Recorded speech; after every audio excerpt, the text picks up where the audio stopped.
screen. Her smile, it shines so bright. She's a queen with every scene. In the morning or the night, recipes and good vibes flow. Every video a gem. Her confidence, it grows and grows. We're inspired like her friends. Unstoppable Flora, she's got that power, spreading her aura, blossoming like a flower. Through the highs and all the lows, she remains so strong. Her spirit always glows. She's where we all belong. With every like and every share, we feel her energy. No storm too strong, she can't bear. She's setting us all free. Unstoppable Flora, she's got that power, spreading her aura, blossoming like a flower. Recipes and good vibes flow. Every video a gem. Her confidence, it grows and grows. We're inspired like her friends. Unstoppable Flora, she's got that power, spreading her aura, blossoming like a flower. Through the highs and all the lows, she remains so strong. Her spirit always glows. She's where we all belong.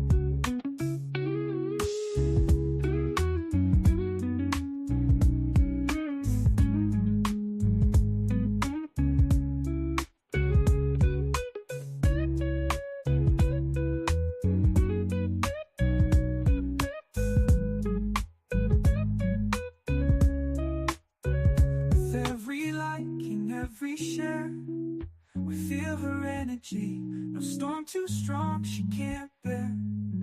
She's setting us all free. Unstoppable Flora, she's got that power, spreading her aura, blossoming like a flower. Through the highs and all the lows, she remains so strong. Her spirit always glows. She's where we all belong. All right, let me not bore you guys with too many intro songs. I just wanted to say hello and introduce the show with something nice and mellow. So hopefully you guys enjoyed that. Hello to everybody, my dears. Let me just get this off of the screen. Okay. Hello, everybody. Hello. We have young Riaz in the building. Hello. Happy Wednesday. Happy hump day. Hope you're having a good one so far. Miss Jalen. We have Empress Kia. TMKC. Sorry, guys. I'm not clicking the names. I was like doing another thing at the same time. Hope you guys are doing well. TMKC, I know your birthday passed recently. I don't know why you didn't tell me, but happy birthday. I hope you had a good birthday and a good start to your year. All right, so thank you guys all for being here this afternoon. Like I mentioned, it was a half day today, but they needed to stay a little bit longer, so I couldn't get on here as quickly as I wanted to. So unfortunately, I made the executive decision. Well, not unfortunately, because this is a very tragic story and it's something that needs to be talked about, but I made the executive decision that the first video today that I do would be on the Naziah Harris story. Now, I'm going to say this. When cases are still being tried and, the outcomes and everything haven't come out, a lot of people are hesitant to talk because details can change rather quickly. All right. But I have made a decision that regardless of whatever details come out, we're going to talk about this case from top to bottom in the best way that I can do in an hour or so. Okay. Maybe 45 minutes. Let's say an hour. Okay. That's how long I'm planning to take. Might take a little bit more. And if we need to do a part two, we'll do a part two.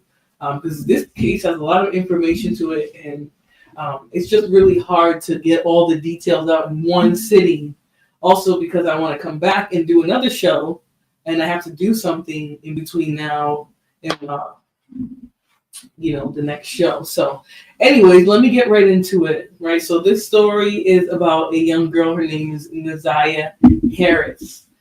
So we're just going to look at the facts of the case. Now, I heard about this case briefly when it first just started as a disappearance.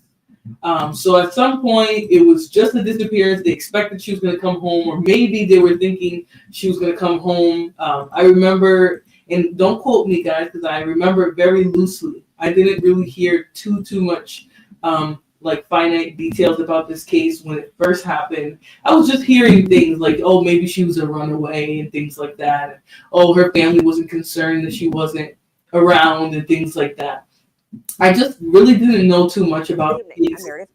Oh, sorry. I really didn't know too much about the case, and I only heard like little things. All right, so we're going to sort of just run through the whole case, and then we're going to start to watch all the evidence as it was coming out about this case. I'm going to try to be as detailed as I can. So like the hope is that this is in chronological order and you guys can understand it smoothly.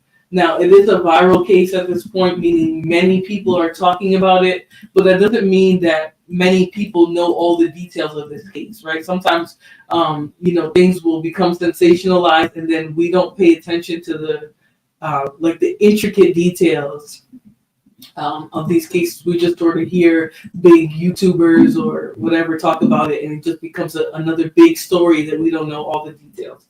So I'm going to try my best to be as clear, and if information comes out and people have information as well, feel free to share it, but just try not to disrupt the flow of the conversation by like trying to tell people like, oh, you don't know what's going on, or this happened last week and you don't know what you're talking about. Let's just try to be informative and sort of understand all of what happened and what's going on right now. Now, the case is at trial. There are several testimonies that we're going to hear today about this case that have gone on already. But I'm still going to try and be as detailed in terms of top to bottom on this case. So there's my disclaimer. The other disclaimer is that this is a case of a child potentially being essayed and harmed. So there's a trigger warning for anybody who finds this subject matter, triggering or just too much for them. Is probably not the right video for you. So now that I've got all the sort of housekeeping things out of the way, we'll just jump right into it. All right. So this is just from CBS News, a general idea about this Detroit man. Now, the man who is behind all of this is, I believe he was let's get into it. I don't want to use the wrong name, so we're just going to read it, but it was someone close to the family and who had already previously had a questionable background. All right, so we're going to listen to this news clip, and then we're going to read the article. If you guys can't hear it or if it sounds funny, just let me know. The man charged with murdering 13-year-old Naziah Harris will stand trial. That was the ruling from a judge today after more than 20 witnesses testified this week at a pretrial hearing. Good evening. I'm Meredith Bruckner. And I'm Terrence Friday. Today's final witness shed more light on the extent of the alleged predatory relationship in this case. And the judge had some harsh words for the suspect when delivering her ruling. CBS News Detroit's Jack Springate is reporting now outside of the 36th District Courthouse with more. Well, for Naziah's family and loved ones, it was a decision they've been hoping for ever since they heard about these allegations. And this has been a week that's been full of emotions and a case that's been full of disturbing details, especially today, 365 days since Naziah was last seen. The judge listened to the prosecution make their final arguments. They believe there's enough evidence through November's testimony from one of Butts' business partners, cell tower tracking data, testimony from someone who claims to have seen Butts and Naziah together the evening she disappeared, and a number of Naziah's belongings. And the area investigators tracked Butts the day following her disappearance to prove that Jarvis Butts murdered Naziah. They say her clothes found near 7 Mile and Berg Road with blood stains and Butts' DNA, as well as her disappearance completely from social media, should be enough evidence to prove that she's not only dead, but that Butts is the person behind it. The defense argued that there's not enough connection between the alleged evidence to suggest that Butts intended to cause Naziah's death. Ultimately, Judge Sabri found that there is enough evidence to let a jury decide whether or not that is the case. Jarvis Butts, you are the monster in this whole picture. She did deserve love from her parents and everyone who was in her life. She was ignored, she was neglected, and you took complete advantage of that. She wanted someone to love her, and she will never know what that feels like. I pray for the healing of all the victims and the young girls and possibly boys who have come into contact with you. As a community. And I appreciate the judge for saying that, right? Because a lot of times these people who get around families and do things like this, they're able to operate because so many people are too afraid or embarrassed, or they would rather keep it on the hush to address the person, right? And so that person continues. You think just because you let somebody off, if you're suspecting them of doing something, that means they're going to stop because you caught them? That's not true at all. They're going to find a new target. They're going to become better at concealing it. And that's all it really is, right? He probably has a number of victims that people are never going to know about. And that's the tragic part of a case like this, especially because a lot of people were allowing him around their family members. It's very possible that he has a number of victims who will never speak up, but they're victims nonetheless. And that's something that a lot of people don't acknowledge with cases like this, where it's somebody in the family or related to the family that's doing stuff. We should look at this case as a prime example of how much work we have to do when it comes to protecting our children and especially our Black girls. I pray for closure and healing for all those who have been traumatized by you. And for you, Jarvis Butts, I wish you a speedy trial and that justice be delivered. I also caught up with one of Naziah's cousins following the decision to see how they are reacting to this upcoming jury trial. She held him accountable. She pointed out very significant things, even down to, his body language during the whole thing. And I just really, me and my family just really appreciate her for that. Now, 1 year after Naziah was last seen, Judge Sabri set this jury trial for January 16th. That's just 1 week from now. Make sure you stay with us here on CBS as we follow this trial from start to finish. And for now, reporting in front of the 36th District Courthouse, I'm Jack Springate, CBS News Detroit. Is also great. And so we're seeing these amazing tracks. So that's pretty much the state of the case. A couple months ago, it appears that whatever, I believe it was either grand jury or some oversight communication that happens before charging. He was essentially indicted. They decided he was going to be charged and it was going to go to court and things like that. So let's just read through this article a little bit just to make sure all the details of the case. But Naziah pretty much went missing a year ago, a couple months ago. So this article is from a couple months ago, I think maybe 3 months ago. They updated it today, but it's from a couple months ago. And that was at the time that the judge decided, yes, he will stand trial. He will be charged, and the jury at this point is the one who's going to have to decide his fate. All right. So obviously this article pretty much said all she said, but she made a point, like, it's a lot of work. Right. Not only was this girl failed because of her home situation, the fact that she wasn't in a loving home, the fact that there was already issues about whether or not she was being cared for properly, whether or not she even had a loving home to go to, right? Like, this was all a part of her reality. And unfortunately, somebody who knew about that reality exploited it, right? That was the reason why it was easy for him to get to her, because she had family who would just brush her disappearance off and be like, well, she's coming back, or who will write her off as a runaway, or things like that, which it happens to a lot of teenage girls, especially girls of color, Black girls, whatever name you use. A lot of the times they'll go missing, and even if they don't have a history of running, the police will deem them a runner or something like that, and that will impact how many resources are used to find her, things like that. Tim Casey said he murked her and probably put her in a trash dumpster somewhere. I think he did a little bit more to conceal her, because if that were true, then her remains would have been found by now. But if he did put her in a trash dumpster, and her body's like over by like a pile of trash, something like that, it would probably take a lot of resources to even get it out from there. So, definitely, I think he was definitely trying to make it really difficult to find her, if not impossible. Prosecutors argued Thursday that there was enough evidence through November's testimony from one of Butt's business partners, cell tower, and testimony from someone who claims to have seen Butts and Desire together that evening she disappeared, and several of Desir's belongings in areas investigators tracked her to. So they basically, the evidence left the trail that he was walking on. All right, and what are the odds that he was somebody who spent time with her, and he also was at every place that she was at? At the time that she passed away. So ultimately, Savory found there was enough evidence to let a jury decide the case. She chose to hold him accountable. She pointed out very significant things, even down to his body language during the whole thing. That was what the lady just said. So more than 20 witnesses, including a combination of experts, family members, and law enforcement officials, spoke in court over the past days. So a lot of people are privy to what was going on with this girl, right? A lot of people either saw, like they were witnesses of his behavior around her, towards her. They saw her in public. Experts are evaluating, his relationship with her and things like that. So this is a very witness-heavy case.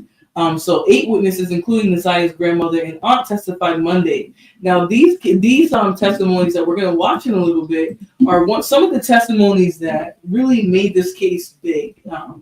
And not made it big in like, oh my God, like they said something amazing. Made it big in that they had a lot of information about what this girl was going through.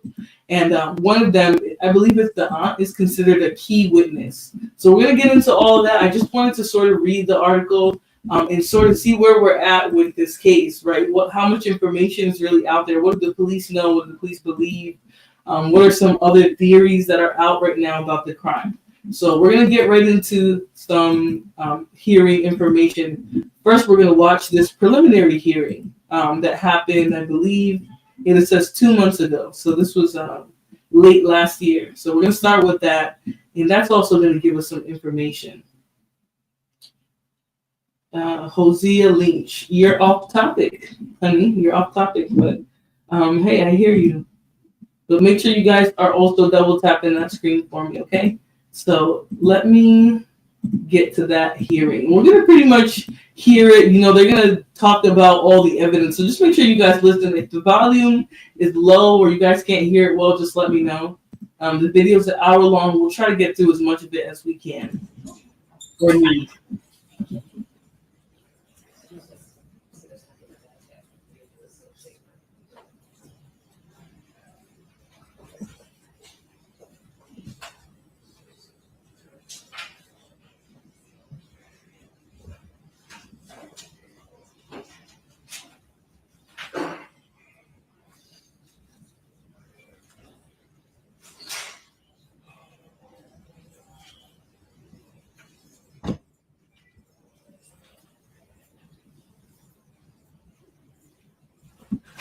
So that's obviously the termite.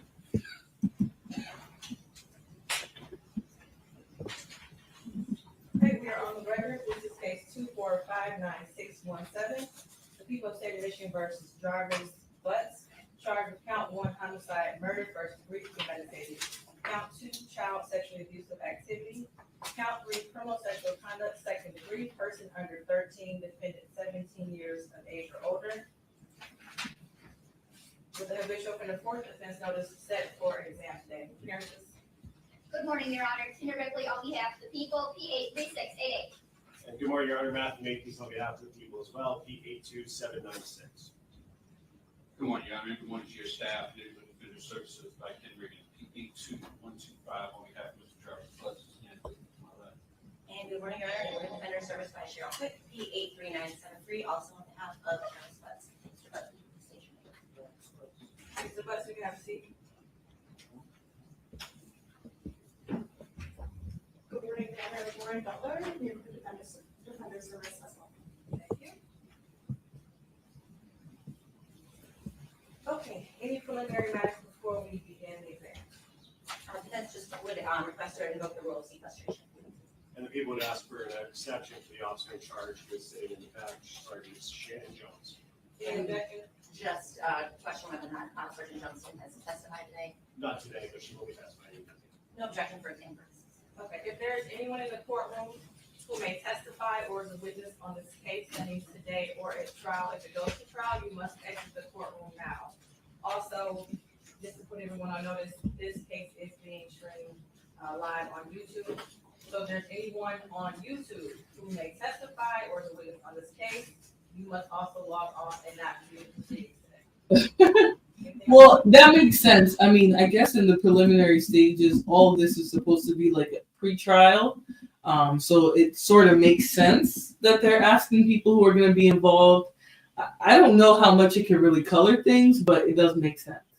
Now, for those of you who don't know, in a preliminary hearing, all right, let me get it for you guys so I can tell you guys. A legal proceeding that determines if there is enough evidence to try a criminal defendant. So the whole point of this case, of this hearing is to decide if there's even enough evidence in the first place, right? Is there enough evidence to prove beyond a reasonable doubt that he committed this crime? So again, some people will understand why people who are going to testify can't be a part of that or can't witness it. But it is kind of difficult because she could easily go back and watch this.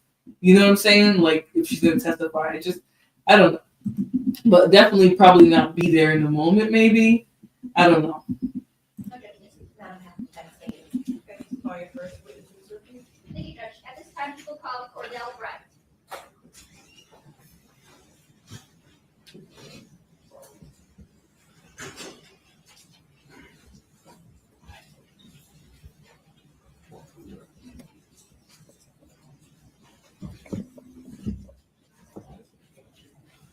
Stand right here, Mr. Wright. Face the judge. Raise your right hand. You swear to tell the truth, the whole truth, and nothing but the truth. I do. Watch your step.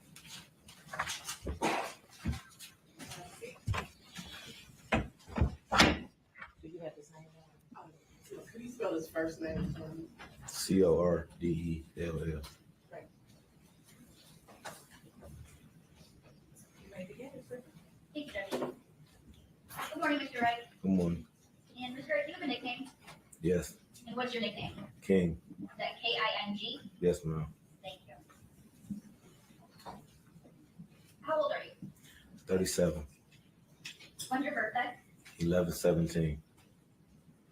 What year? 86. And Mr. Wright, back in January 2024, were you on an MDOC tether? Yes, I was. And what dates were you on tether from? From March 14th, 23 to March 28th of 24.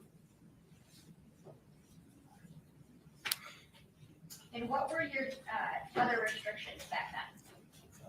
I could leave the house from 6 in the morning. I had to be back in by 9 p.m. Mr. Wright, do you know someone named Jarvis Butts? Yes, I do.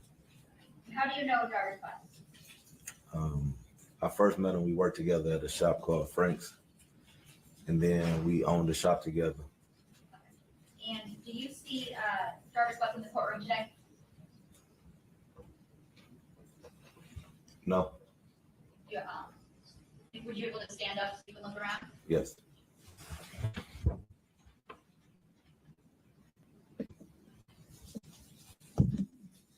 No.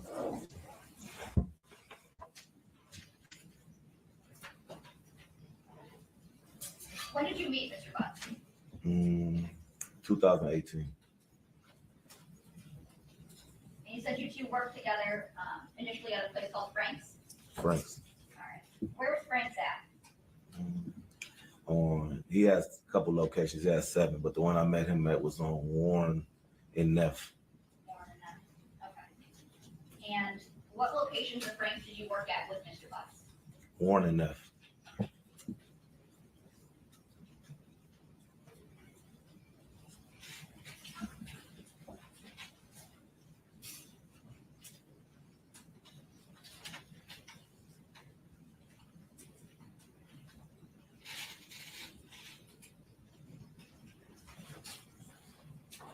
May I approach? Yes. And Mr. Wright, I'm approaching those proposed exhibits 4, 5, and 6. Can you look at these and tell me if you recognize those? I recognize this one, and this one. And those are those a fair and accurate depiction of the Frank's Auto Shops? At least two of them on Warren and the other one maybe on Harper? Yes. Okay. Which is the one that's on Harper? The last one on the inside. Okay. And that's People's Exhibit, Proposed Exhibit 6? Yes. Okay. You're not moving the admission of People's 4, 5, and 6? Any objection? No objection. They'll be admitted as People's Exhibits 4, 5, and 6. Thank you, Judge.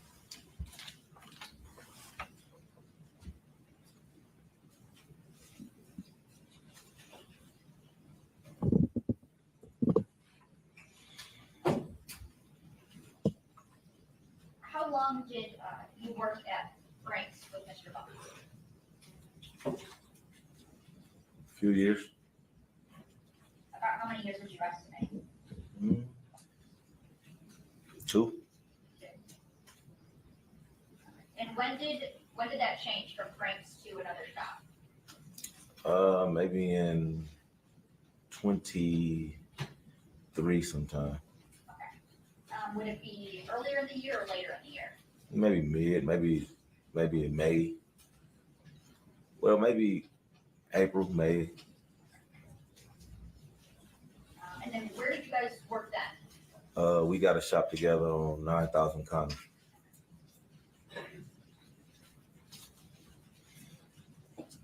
And what is at 9,000 Connor? A sicko, a car wash, and our shop was in the middle of both.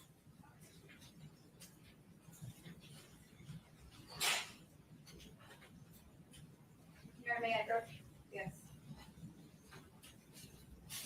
Mr. Gregg, I'm handing you his Marcus People's Proposed Exhibits 7 and So I don't know. The only thing I'm questioning, because Jarvis is right there sitting next to his attorney. So I don't know if he just couldn't recognize him with the mask on. But that's one, like he obviously couldn't recognize him with the mask on.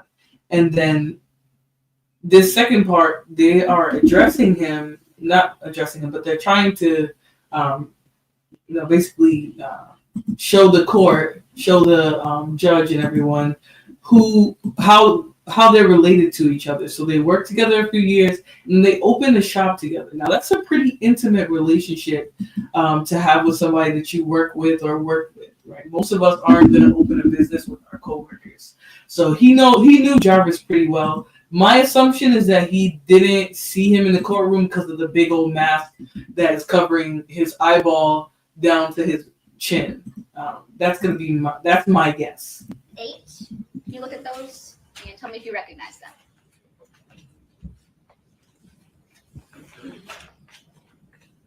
Yes, I recognize. Okay. And are those a fair and accurate depiction of your shop at 9,000 Connor? Yes, it is. And you're not with the admission of People's Proposed Exhibits 7 and 8? Any objection? No objection. They'll be admitted as People's Exhibits 7 and 8. Thank you.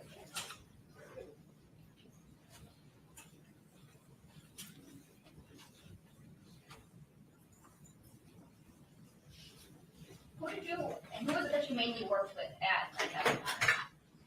I'm sorry, Who was it that you worked with at 9,000 Connor? Jarvis. I want to take you back to when you were working at Frank's with Mr. Butts. Did you ever see Mr. Butts with any children there? Yes. And specifically, did you see him with any young girl children? Yes. And did you know who those were? Yes. Who were they? Who were they? His daughter, his niece. Daughters and niece. What about any boys? I believe so. I believe that's the same judge that we just talked about in the article who she decided the case to move forward. Red Wine, if you look at the title, I know you guys, bandits of your caliber don't really like to have these conversations, but this is about a young girl who's been missing for over a year, and it's believed that the person who deleted her also essayed her. So this is the preliminary hearing for his trial. This is a little old. It's from November last year, a couple months old. But I think it gives us a good idea of why this case is in court right now and what belief they have about his involvement in the case, why he's being tried. Oh, he smoked. We don't play about our babies. That's the fact. Yeah, they can't find her. They can't find her body, and so that is why they believe that she's deceased already.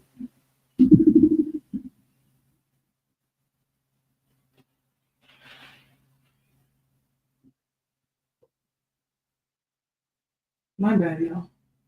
Sorry. That's why they believe she's deceased. Also, there's a bunch of items they're going to talk about of hers that were found with blood on it. So it's believed that she's passed away. Oh, absolutely, Red Wine. I just want to make sure that you know that the title is going to usually clue you into what we're talking about.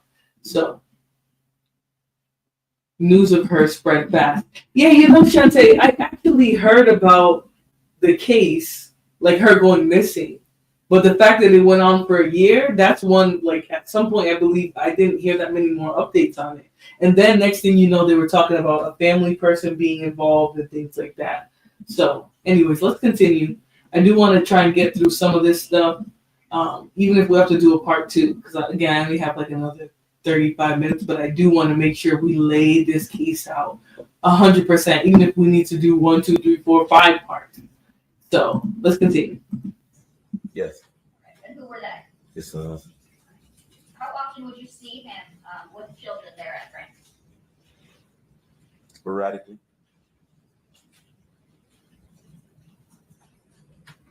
And at 9,000 Connor, did you see Mr. Butts with any children then? Yes. Any girls? Yes. And who would they be? His daughter. And what about any boys? Yes. And who would they be? His sons. And how often would you see him with children at 9,000 Connor? Sporadic.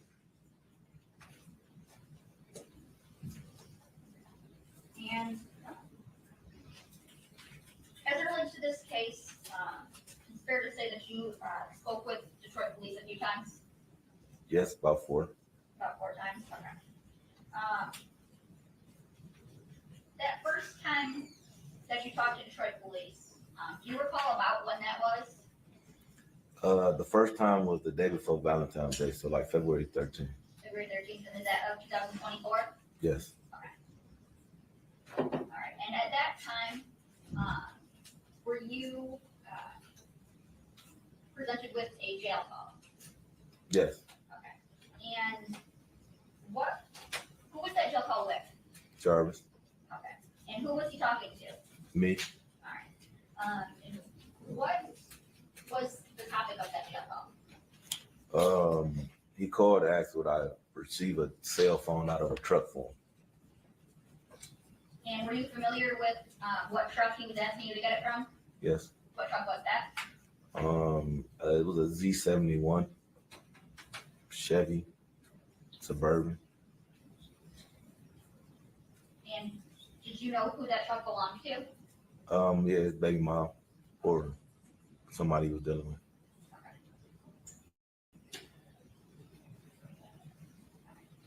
And do you recall listening to that jail call? Yeah, I recall. Okay.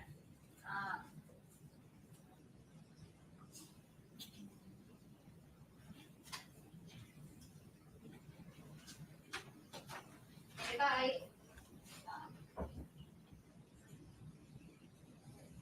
I would move to admit the jail call from, I believe it's February 8th, 2024, between Mr. Wright and Mr. Jarvis Butts.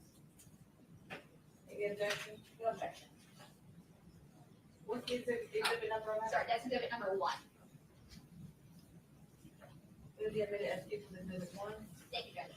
And may I publish? Yes, I didn't publish. Thank you, Judge.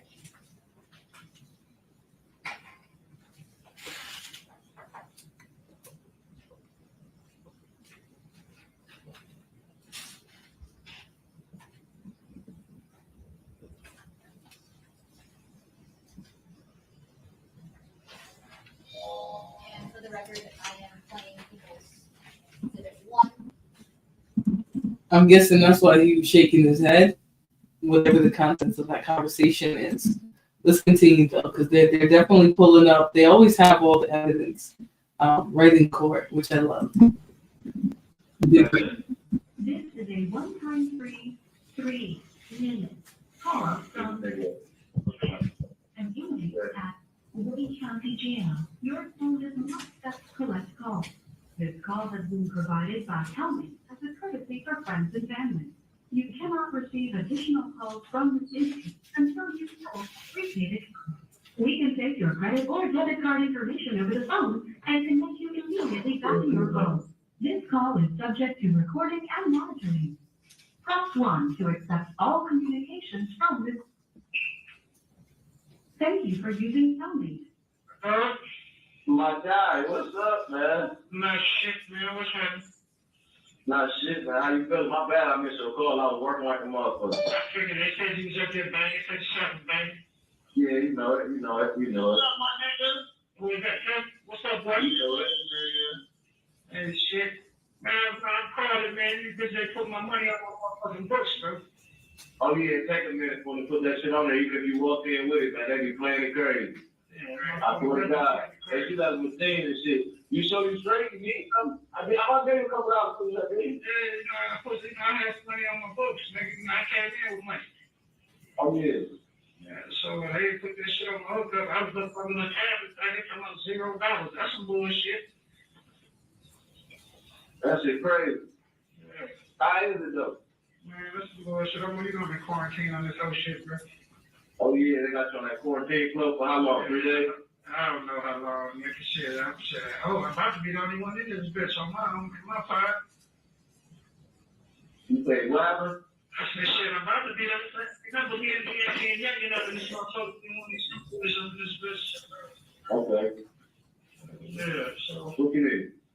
Huh? No, I was asking something what that customer needs. Man, listen. You straight? Yeah. Yeah, my nigga. Huh? So yeah, I'm good, oh shit, yeah. You got Tasha number, right? Yeah. So Dig, I'm gonna need you to call her one day, nigga, and get that truck up there, nigga. Get my phone out there back seat, bro. Oh man. Alright. Well, I'm supposed to get the truck up there. What will tell her? Tell her you got you fuck around and lost a car up there too when we was moving the radio. Okay. On the seat. Alright. You have 1 minute remaining for this call. Reach my hand that back seat. Where? Yeah. So you reach behind that back seat, bro. The box right there. Straight behind the middle of that back seat, bro. Okay, under it or in the back or in the back thing? In the back, right in the back of the seat, bro. Okay. On the second row. I got I need the key. You know you took the key. You took the key to the gate. It's the same key. I don't have that key to it. Yeah, you do. It's the same key to the lock at the door. Oh, okay. I didn't know that. All right. Yeah, it's the same key, bro. Now, you know I got you. I'll put the money on the phone later, man. When I get around, baby, I will put the credit card. I said, you get him on that. I told my wife and have her break up the tea. No, I don't need it though. If you send the same one, I got it. So I don't need it right now anyway. Just when I get the scrap out of there. Okay.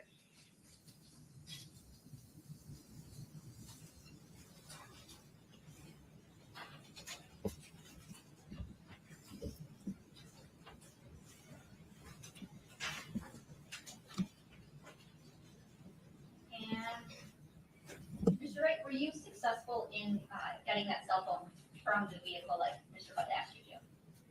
She came up there, but no, I wasn't successful. It wasn't there. Wasn't there? Okay. I don't know what it is about inmates and not understanding that inmates and their guests and not understanding that they're being recorded. You know, like, do you know the amount of jail calls that have gone viral just in the last year? What don't they get? They are being monitored and they can and will be used against you if there's anything that is questionable or, you know, related to the crime. Now, I believe he was asking him to get a cell phone, probably of the girl. I'm not sure.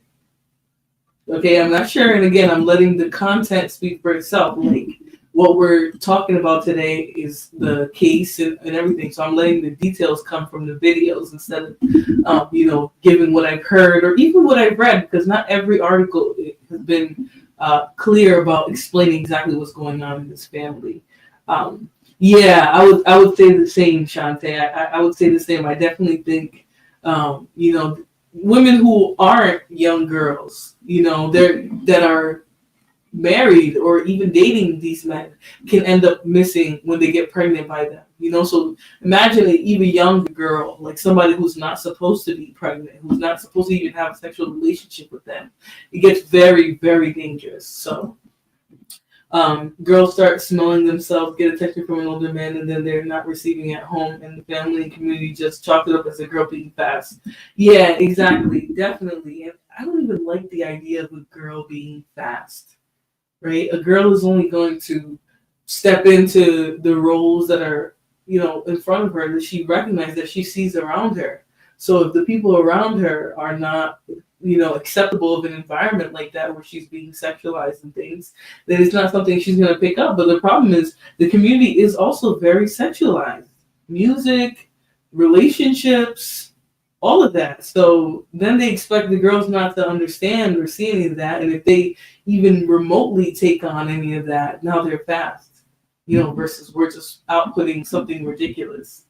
Yeah, teens don't know any better. And, you know, other communities are better about being graceful with their young people, especially the young girls. We're really not. So let's continue. Let's see what exactly that cell phone has to do with this case. Tasha. And who's Tashi that you know of? His baby mom. Okay. Did you look for it in the vehicle? Yeah, I looked for it. And you were unsuccessful at finding it? Yes.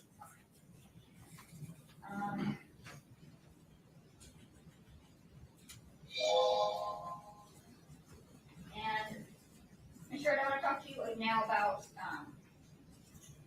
the second time that you were speaking with Detroit police. Would that be fair to say that was just a couple days after your first time? It was not long, a few weeks maybe. I was off tether at that point, I believe. And do you recall talking about fixing a red Jaguar and going to Ypsilanti? Yes, I do. Tell me about how many times did you and Mr. Butts go to Ypsilanti? I believe it was either 2 or 3.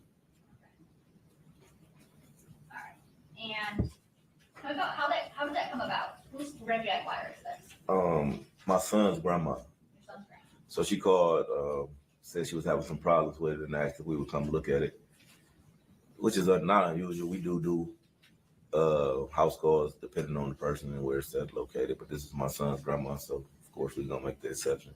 She called and said she was having problems with the car, asked if we would come look at it. We went, assessed the car at her house the first time. I think we made a minor repair there, not to the extent that it was the problem that she was having after the fact. Okay. So where is this red Jaguar located when you guys go out to see it? Mr. My son's grandma driveway in Ypsilanti off Michigan Avenue, I believe. All right. And who goes with you out there that first time? Jarvis. Okay. It's just you and Jarvis Butts? Yes. Okay. So you guys go out there and you assess, make a minor repair. Yeah. Does it completely fix the car? For that problem, yes. And then is there another time that you end up having to do work on this red Jaguar? Yes. Okay. Tell me about that. She drove the Jaguar for a while. It was doing fine. And then she said it was leaking something. I asked her what it was leaking. She said she didn't know. I asked her if she could get it towed to the shop. She said, yeah. Okay. So at some point, this red Jaguar gets towed to your shop at 9000 Connor? Yes. Okay. And who works on it at 9000 Connor? Me and Jarvis. Okay. And what do you do when you finish fixing? Do you ever finish fixing the red Jaguar? Yes. Okay. And what do you do when you finish fixing it? We take it back to her. I called her first and asked her how she was planning on retrieving the vehicle. She said she was going to tow it, and I didn't want to cost her no more money, so I told her that we could bring it. Okay. And do you recall if that was on or about January 9th of 2024? It was on. It was on that day? Yes. Okay. So on that day, before you take the red Jaguar back, who was, tell me about how that day started for you. I woke up. I typically leave the house at 6 because that's what time I could leave. So I went to the gym. I got to the shop probably around 8:30. I don't know who opened the shop. I can't really recall which one of us opened it, but Jarvis may have been there already. A few cars came in. Then the Jaguar probably got there maybe around 9 o'clock. I assessed the Jaguar. Jarvis left for a moment. I had another mechanic, being it's a foreign car, so I had a foreign car mechanic on call to help with the work, but he was busy, so he came, said he wouldn't have time to do it, so I think I Googled it, seen how it was done, and I proceeded taking the water pump off. Okay. So you're working on the Jaguar, and is Mr. Buck at work that day? Yes, he was there. Okay. What do you guys being you and Mr. Butts, do as it relates to work that night? I think we had a few cars that came in that needed some minor repairs. Between that and the Jaguar, we was jumping in and out of the Jaguar job, and the cars that pulled up, maybe oil change, tune up, whatever, et cetera, so forth was. But we was mainly working on the Jaguar, trying to get the water pump off, as it is a hard job to do. And do you always have all of your parts on stock or on your person in stock with you? No, we call either AutoZone, Mansfield, one of the auto stores that has them. Okay. And did you have to go get any auto parts on January 9th? Yes, we had to go get the water pump for the Jaguar, as well as some other parts, I believe, for other cars. And when you go and get parts, is it usually just one of you, both of you, or something else? That depending. If it's a car there, then one of us will stay. If it's not a car there, we go together sometimes. Okay. And on January 9th of 2024, did you guys, did one of you guys go to the auto parts store, or did you both go? We both went. Both went? Okay. Tell me what happens when you go to the auto parts store. Before that, I called them. They ordered the water pump, so we went and picked it up when they called and said it was in. We got in the truck, went to AutoZone, got the water pump. On our way back from AutoZone, I believe we forgot something, so we ended up turning back around, going back to AutoZone, grabbed whatever we forgot, came back, and on our way back, we was coming down Harper. Jarvis said, "I see my niece right there. She walking." We pulled into Angel's liquor store. I still didn't see her. He pointed across my face, said she right there. She was coming across the street at that time. She got in the truck with us. She spoke, hi King, hi Jay, and we proceeded back to the shop. Okay. So when you guys are driving to these auto parts stores, who's driving? Jarvis, Okay. And where are you at? passenger seat. Okay. And you said when you guys are heading back to the shop the second time, Mm-hmm. that's when you said Jarvis spots someone. Yes, Who does he say that he spots? his niece. His niece. Okay. And do you recognize his niece? Yes, when I see her, when he pointed her out to me, yes, I recognize her walking across the street. Okay. And so you guys pull over. Where does she get into the car at? I believe she getting behind me, so the back seat behind me. Does Jarvis say anything to her? Yeah, she speaks to both of us, and we speak back. Okay. What does he say to her? Hi. Hi.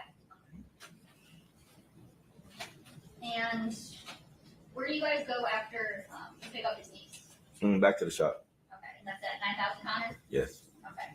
And what do you guys do when you get back to 9,000 Connors? He back in. We get out. We proceeded working on the Jaguar. I may have got out the car first with the parts, and he was in the car with her for a second. I got out, started working on the Jaguar. And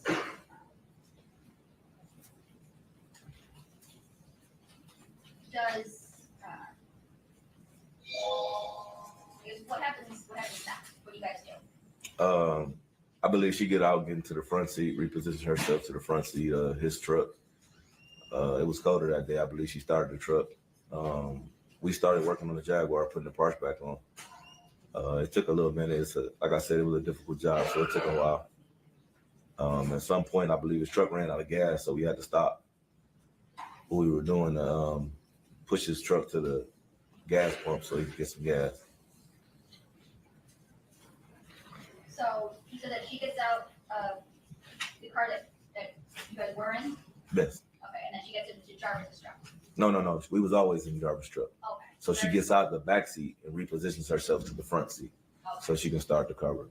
And tell me, what kind of car, or what kind of truck Jarvis drive? Escalade. And what color? It's pearl white.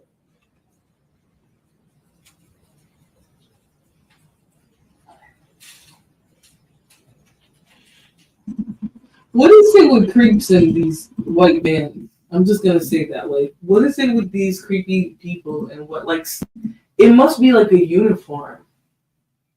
It must be like a creep's uniform. Like, let me get a white van, white SUV, like white truck. Like, it's just their thing. They love white vehicles, and especially the ones that look creepy and scummy. I don't know what it is. Someone said, like, without parole. Louis says, hey, what's going on? Hey, Louis. We're evaluating the case of Naziah Harris. I definitely want to do a slow roll of this one because I want to make sure we get all the details. So first thing that we're evaluating is the preliminary hearing. Now, I do have to bounce in like 10 minutes. So this is going to be like, I'm going to do this part in a series, and it's going to be in between my body cam shows. So after I finish this one, I'm going to close this out, and I'm going to come back and do a body cam.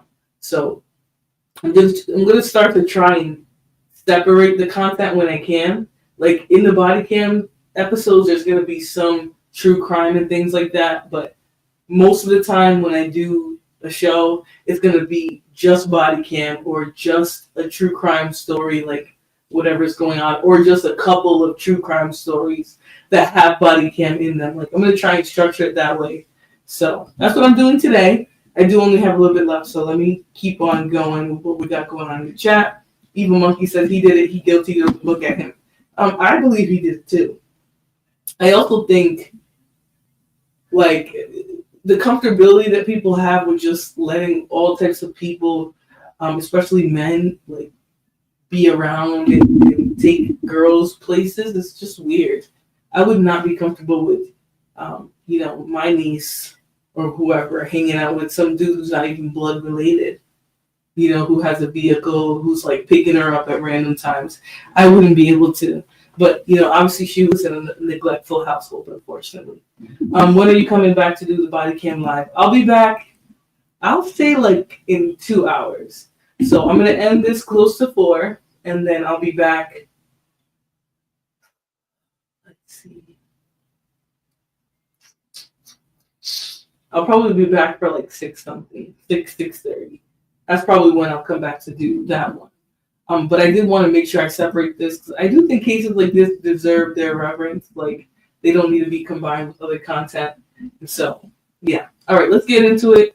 Again, white cars and creeps, they go together. They go together like chocolate and chip. You know what I mean? I don't know what it is.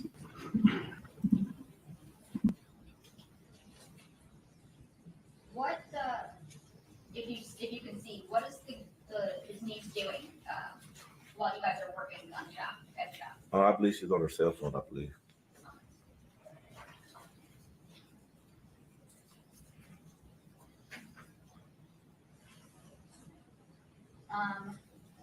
Does Jarvis ever take his niece anywhere that, like, while you guys are working at the shop? No. No, okay. Did you ask him if he was going to take her home at all? I believe I asked him, was he going to drop her off when the truck ran out of gas? We had to push it to the pump. It was just a distraction from work, so I asked, was he going to drop her off? He said no. And did you finish working on the Jaguar that day? Yes. Okay. And what happens after you finish up on the Jaguar? I called my son, grandma, and asked her how she was going to retrieve the vehicle. She said she was going to tow it back. I told her she didn't have to do that. That was just spending extra money. So I asked Jarvis, was it all right if we dropped it off? He said yes. And we started making preparations to do so.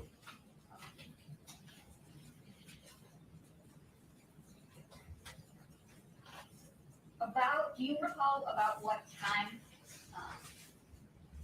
guys finish the Jaguar and prepare to leave? Right around 7:30ish, somewhere around there.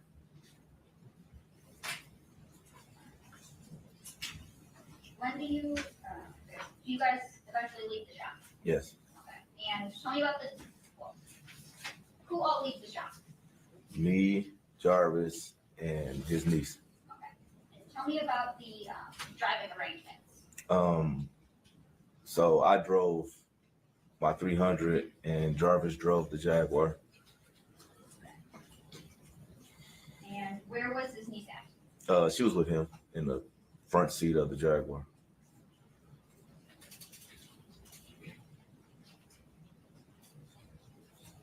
Now, are you able to recall what his niece looked like that day? Yes. Faintly, but yes. Do you remember what kind of clothing she was wearing? I remember she had a jacket on. Like I said, a coat. It was cold, so I think it was colorful.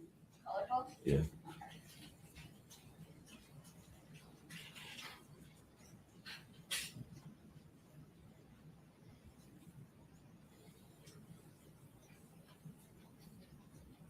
May I approach?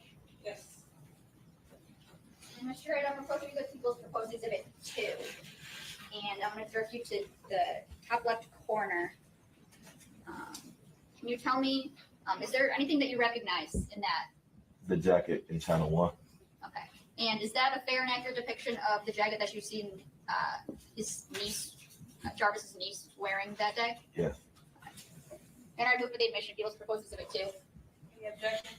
Okay. So we'll be admitted as People's Exhibit 2. Thank you.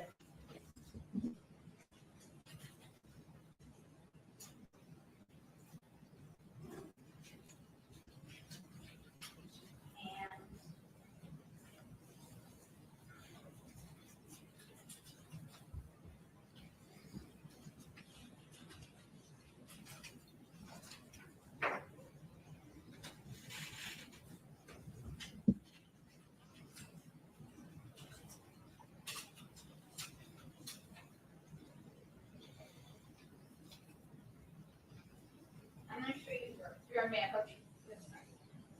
And I'm showing you its marked People's Proposed Exhibit 3. Do you recognize what I just handed you? Yes.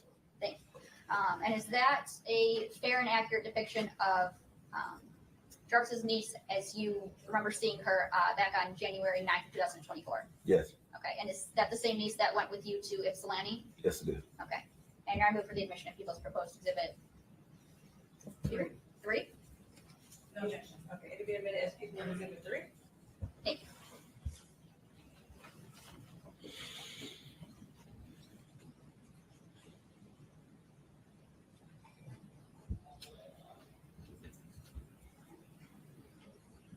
So, you guys are driving to Ypsilanti. You said you're driving in your 300, and Jarvis is driving the Jaguar with his niece. Yes. Okay. About how long does it take you guys to get to Ypsilanti? It was raining that day, so about 35 minutes. And when you get to Ypsilanti, what do you do? We get out, we park the car, get out, we go in. My son's grandma and I believe his auntie was there as well, so they greeted us. They spoken to him before, so they greet him. And then my son, grandma asked who the little girl was. And did you introduce the little girl? No, Okay. Who introduced the little girl? Jarvis did. And what did Jarvis introduce her as? His niece. And about how long do you guys stay in Ypsilanti? Not long, maybe 15 minutes or so. My son, auntie had to go get the rest of our money that my son, grandma didn't have, so she went to the ATM.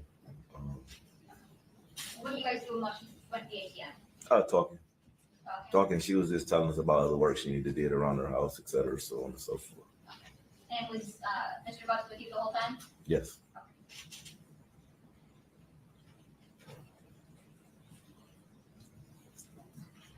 So you guys eventually leave Ypsilanti. Yes. And tell me about the driving arrangements coming or leaving Ypsilanti. At this point, we only have one vehicle, which is mine. We get in, driver's in the front. I believe Naziah sat behind me. Sat behind you? Yes. Okay. So,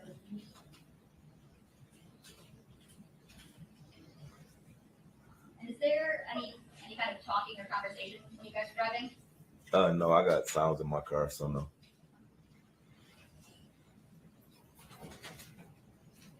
And do you recall about what time you guys, I guess, where do you guys go when you leave Ypsilanti? Back to 9,000 Connors. Okay. And do you recall about what time you guys get back to 9,000 Connors? Probably around 8:45. I was cutting it close on the tether. What do you do when you get back to 9,000 Connors? Open up the shop door where he left his truck in one of the bays, so we opened up that bay door, went through the gas station, because that's the way we entered the shop, went through the gas station, opened the shop, opened one of the bay doors. I went to the back and started splitting the money that we had made for the day, and separating the receipts, etc. Where do you see his niece go? Getting this truck, Do you recall where at his truck she got into? passenger seat, Is that front passenger, back passenger, or something else? front passenger. And where's Mr. Butts at? Back in the back with me, separating the cash. And when you leave, do you lock up the shop? No, I left first. You left first. Okay. So when you leave, who's still at the shop? Jarvis and his niece. Do you see them leave the shop at all? No. So if you get, dry-eyed and distracted when court is going on, you're not focused, for those of you who are zoning out, right? They're establishing that the niece came, hung out with him while the car was getting fixed, or hung out in his car while the car was getting fixed. And then when he left, when they were both expected to be leaving and going to drop off the niece, he's still at the shop when his obvious ex-buddy or whatever leaves, right? So they were spending a lot of time together. Obviously, there are situations where uncles and things are close, but this man is not blood related to her, So this is a long period of time. He just saw her walking in the street, picked her up, and there's no rush to bring her home. No one's really concerned about where she's going. They're trying to establish that this man had a lot of free time with her, that nobody could account for what they were doing. You wouldn't understand why a girl that young would want to just hang out in the shop with him. You know what I'm saying? Like, obviously there are good relationships that, that exist between, people who are family members who are actually blood related and things like that. But, or even not even blood related, where it's like a healthy relationship. But there's always a lot of transparency in those types of relationships. In this one, obviously there weren't a lot of people checking for the young girl. She was outside a lot because they just saw her while they were driving when they picked her up, and she hung out with them the whole time they were fixing that Porsche, and just started going with them wherever they were going. There was no press for where she had to be. That's one thing that they're also establishing by describing that, they found her walking, picked her up, and then she just sat there until they were ready to leave. And, even then, she was never in a hurry to go home, never said, hey, I got to be here, and wasn't really looking for a ride anywhere. She was just spending time with him.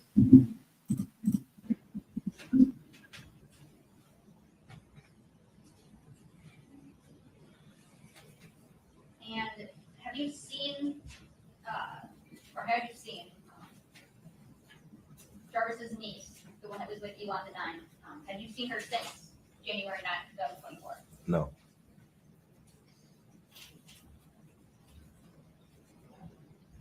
Now I want to talk about the day after that you guys went to FC, so January 10th. Do you recall if Mr. Butts was at work that day? I don't think he was. What makes you think that he wasn't? I believe he called me like 3 times, 4 times. No reason for him to call me if he was standing right next to me. No response. So I don't think he's speculating, so he must go to police. saying that they can call. Now, I'm assuming he's saying that because he can't just remember off the top of his head. But it's a weird way to put. That's a weird way to put it. You know, it is, Empress. He could have just said no, he was not there because he called me a bunch of times and he wasn't. You know, we don't talk on the phone if he's right beside me. That's how I know he wasn't there. But you know, I think sometimes witnesses don't really understand that they need to be extremely clear.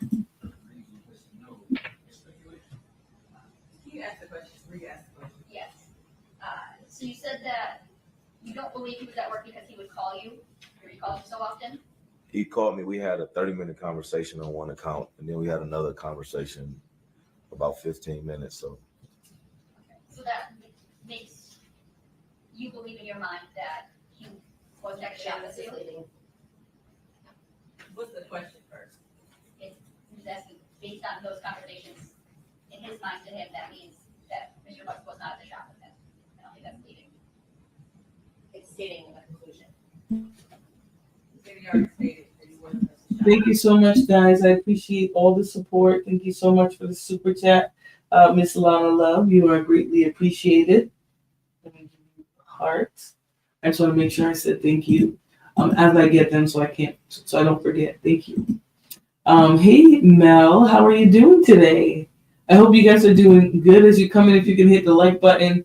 I am going to be trying out more like true crime stuff. So if you guys are enjoying the show, this type of content, if you enjoy court cases and just sort of knowing what's really going on in these cases, hit the like button for me on your way in, right?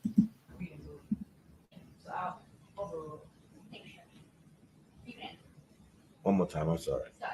So based on the length of those phone calls and the times of them, did that make you believe that Mr. Bucks was not in the shop? Right.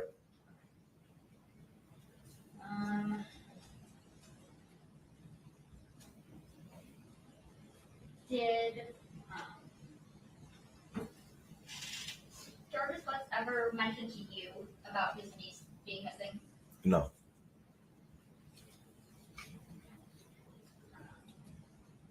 Have you talked to Mr. Butts aside from that jail call that we played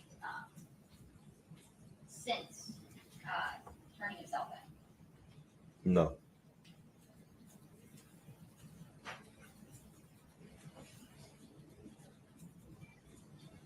And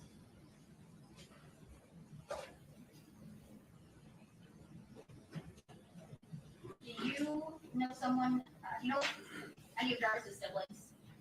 Yes. And which sibling do you know? I met his brother and I met his sister. You talked to his sister. Well, start that. Do you remember would his sister ever come to the shop? Sporadically. Sporadically, okay. And are there times that you talk to her? Yes. Okay. And you talked to her about Jarvis's niece being missing? After the police questioned me, I believe she came up there and we spoke about it, yes.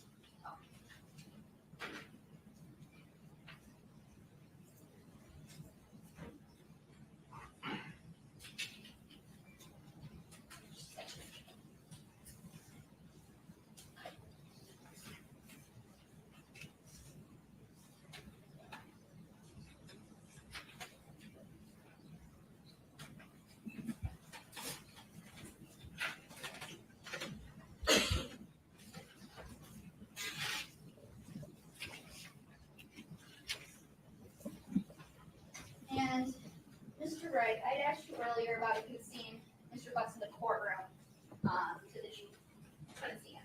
Yes. Yeah, and let's not play dumb with this too. Jarvis Butts, Mr. Buttface, is wearing a mask from up here to down here. So it is sort of hard to identify him. I mean, like, he should have assumed the guy whose face he couldn't recognize was likely his partner in crime, right? The head. That should be enough people. Like, yeah, that's him. But I don't know. Maybe he just couldn't recognize him with the mask on. So, Hendricks says reasonable doubt. I don't know what you mean. You think maybe they're gonna try and find some reasonable doubt here? Because I think most people involved and who know anything about this case don't really believe that he's innocent in any way, shape, or form. So.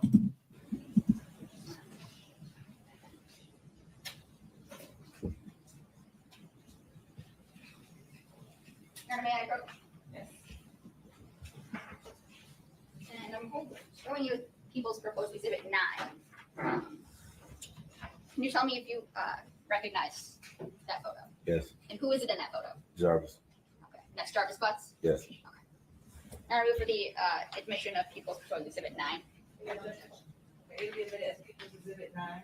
Thank you.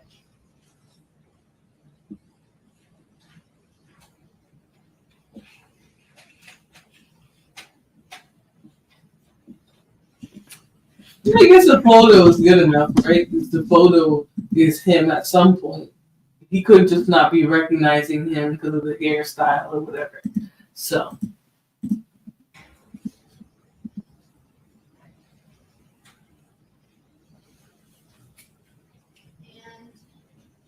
Mr. Wright, I kind of want to direct your attention back to People's Proposed Exhibit 3, People's Exhibit 3, I'm sorry. Can you see it from here where I'm holding it? Yes. Okay, and do you know who this person in this photo is now? Yes. And who do you know her as now? Naziah.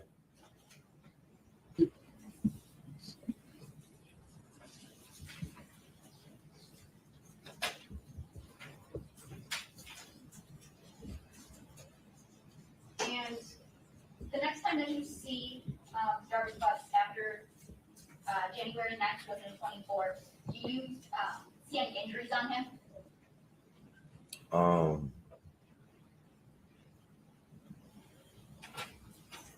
No, I don't believe I've seen it.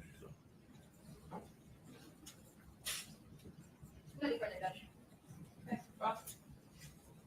Thank you.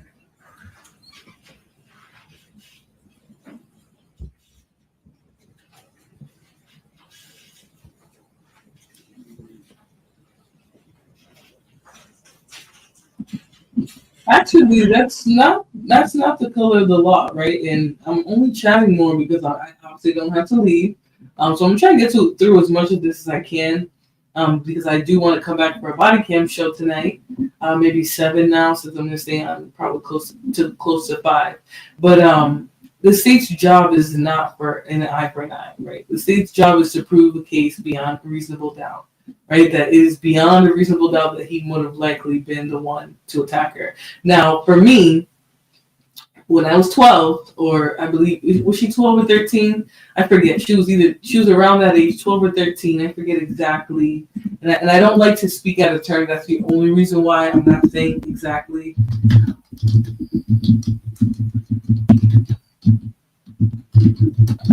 I like to have the on the spot details. Excuse me, 13. When I was 12, 13, trust me, I didn't want to hang out with my uncles or people who were like my uncles. Those were not people that I wanted to spend time with. Not because I disliked them, not because, they were dusty or creepy or anything. That's not the people I'm thinking about hanging out with. It's my friends, it's my classmates, even my family. That would be people I would be thinking about hanging out with before I would be thinking about some random uncle, or not even, because he wasn't even a blood uncle. He literally was just, some family considered uncle. So it's not his biological niece. That's something that needs to be noted. I wouldn't be in the hurry to spend time with that person. So the fact that she was walking randomly in the street, he saw her and just picked her up, and she just hung out with him for the rest of most of the evening, because he said it took a long, or night, or even day, it took a long time for him to do the car. Right? Who are her caregivers? Who are her guardians? Right? Why are they not looking for her? Why are they not worried about where she is? Right? Why is it that she's spending time with this random uncle versus family members? Right? It's not really necessarily the first person that you would think that a niece would be hanging out with wouldn't be her non-biological uncle. Right? That's not necessarily who you would think would be the person she would be spending all this time with. So. Good morning, Mr. Ray. Good morning.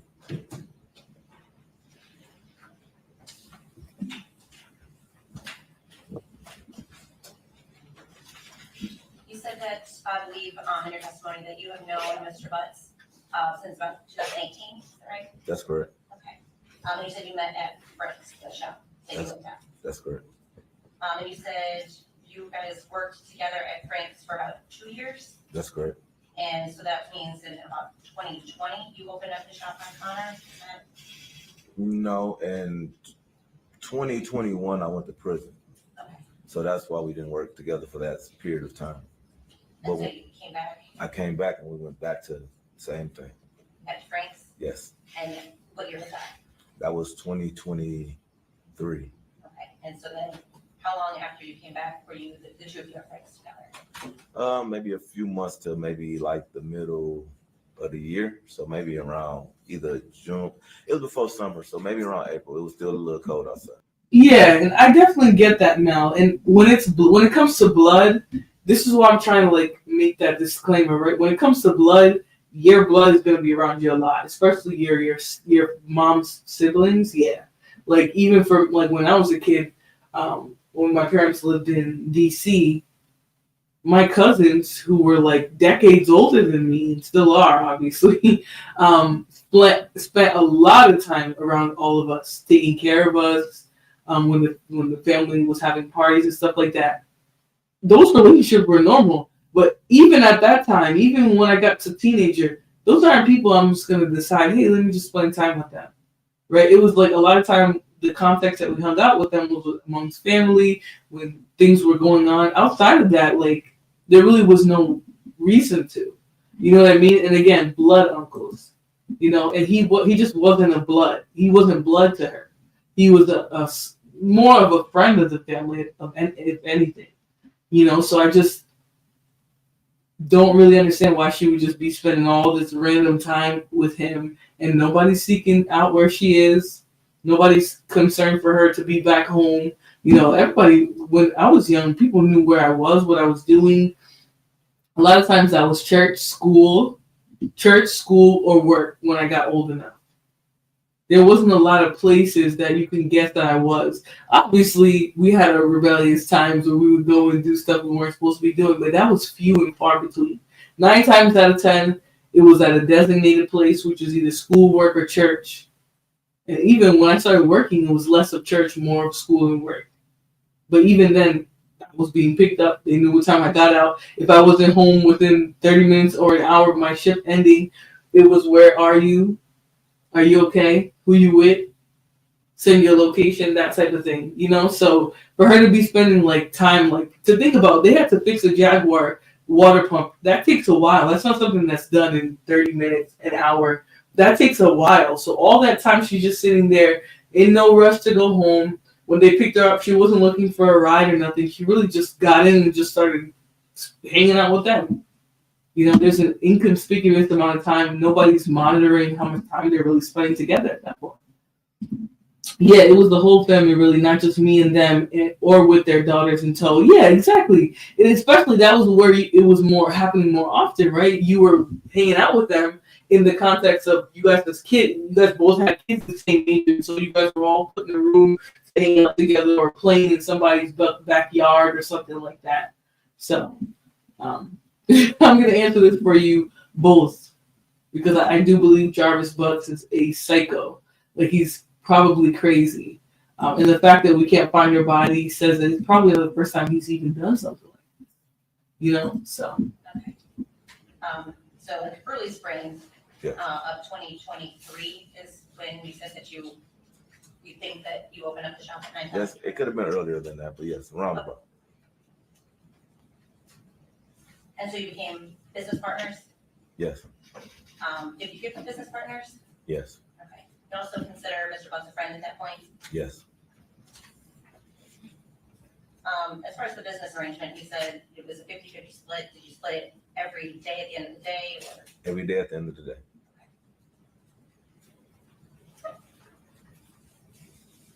Now back around the beginning of 2024, maybe the end of 2023, were you seeing a woman in Clinton Township?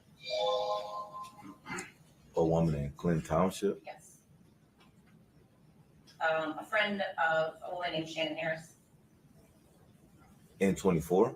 Yes. No. Or ever? Yes. When were you seeing her? It probably was 2000 and maybe 19 or 20 So before you went? before I went to prison. Okay. Did you and Mr. Butts ever have a falling out about that? No.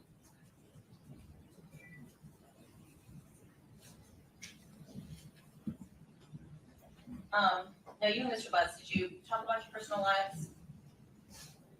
Sometimes, yes. You just spent good days at work together, right? Right. So presumably it came up. Of course. Talk about girlfriends. Of course. Did women often come to the shop looking for Mr. Butts? Sporadically. Did he talk to you about the various women that he would be seeing or juggling, maybe? That happened. Did it sometimes cause drama at the shop? It happens. Women would come up and confront Mr. Butts, It happens. maybe about other women that he was seeing? Happens. Did you ever feel like that was affecting your business? Not at Frank's. What about at the business that you owned in Connor? No, it didn't happen as much there. Didn't happen as much in Connor? Right.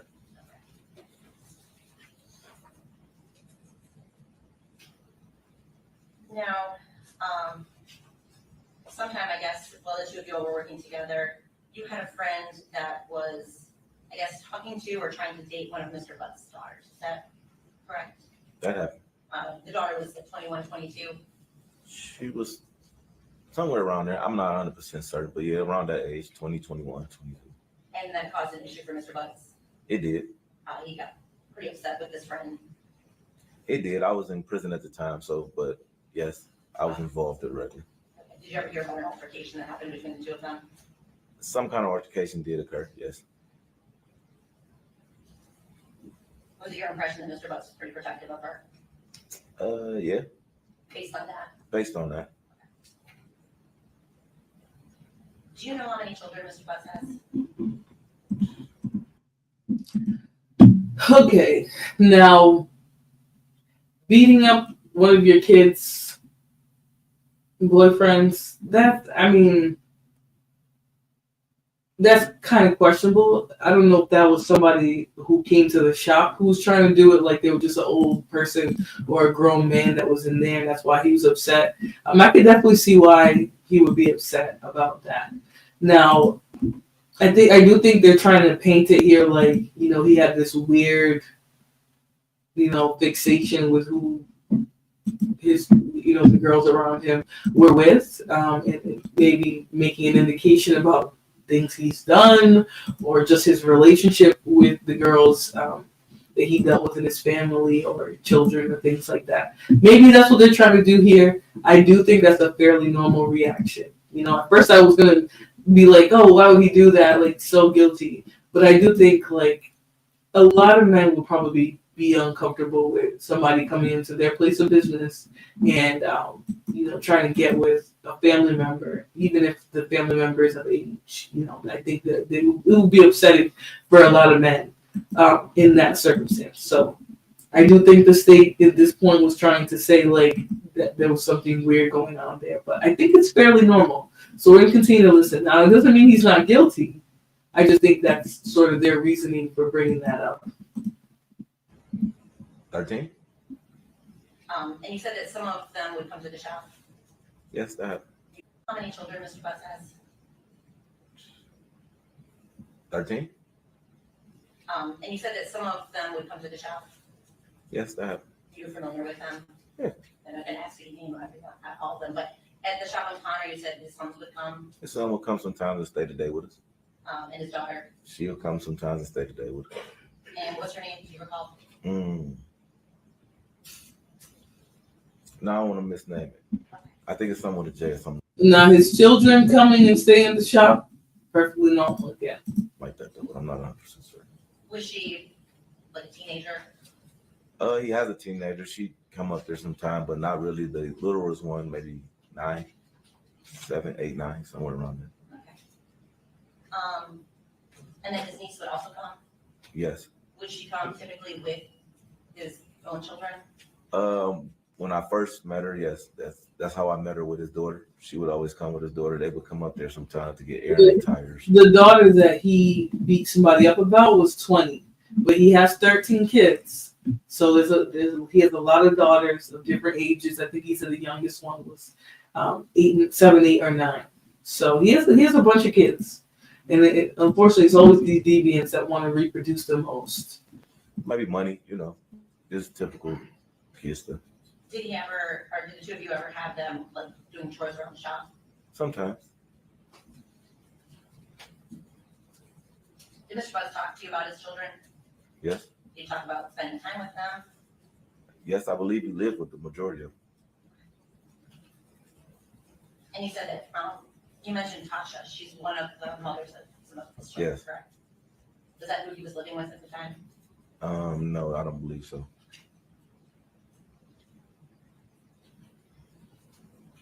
Now, you said, I believe in your testimony, that you had been to Ypsilanti twice with Mr. Butts. Or 3 times, one of them.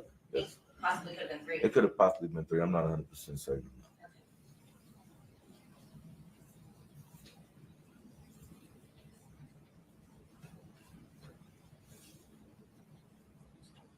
Now, one of the times that his niece was at the shop was, you said, on January the 9th. First time I seen her by herself, yes. That's because you all picked her up on Harper. Yes. Did Mr. Butts seem surprised that he saw her? I'm not sure. I couldn't really, we was riding. I wasn't really paying attention to his expression. He just said, "Hey, there go my niece." I didn't see her, so he pointed her out to me. And at that time, you only knew her as his niece, correct? Yes. You didn't have any idea what her name was at that time. No. And in fact, the reason you learned her name was when you identified that picture that was just shown to you, and the police told you what her name was. Is that fair to say? That's fair, sir. All right, so we can assume here that the way this witness is involved is in that he is able to establish times and patterns of Mr. Jarvis or Naker Jarvis Butts. I don't want to call him a mister. I think he's a disturbing individual, but he can pretty much talk about the relationship, the context of the relationship, how often he saw her, times that he was alone with her. So he's a very important witness for this case. All right, so now I'm going to bring up the interview of Jarvis Butts. They talk about a little bit on Court TV, and this is just the initial interview that they did with Mr. Jarvis Butts and what he told them at first. So let's watch this. It's a short 11-minute clip. All right, folks, let's get you back inside that Michigan courtroom where we've been following a preliminary hearing in the case against 41-year-old Jarvis Butts. Now, he's accused of killing 13-year-old Naziah Harris last winter. Prosecutors say evidence shows that Butts, who knew Harris's family members, allegedly groomed Naziah starting in 2022 when she was just 11 years old. She was pregnant when she was killed, and Butts was allegedly the unborn child's father. I'm going to get you back into that courtroom. We're watching the police interrogation. And now that's a very important detail because his coworker or eventually business partner was able to establish a pattern of him being left alone with the girl. No sort of oversight of the relationship or where they were going or how much time they were spending together. He admitted to not even seeing them leave the shop. So they would do business together on vehicles, and then he would leave the shop, and Jarvis would stay at the shop with his young niece, right? So that's why he's such an important witness to the prosecutor's case in terms of establishing the relationship and the comfortability that he had with the girl. Now, if he started grooming her 2 years before she disappeared, and the girl was pregnant when she disappeared, that would be a very important reason why he wouldn't want them to find her body, right? Because then not only would he be guilty for her deletion, he would be guilty for deletion of the fetus as well. And right now, I don't know. We're gonna get into how that information came out for her being pregnant, but yeah, let's continue. Of Jarvis Butts, detectives are questioning him about his text messages and his last interaction with the victim. Let's listen in.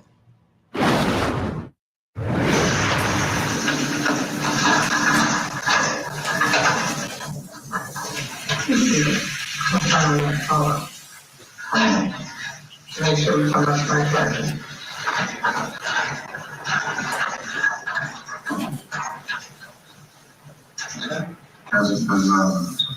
What's her middle name? You know about when that picture might have been taken or where? Did she look like that last time you saw her? What she look like the last time you saw her? Yeah. Long braids. Any color in braids?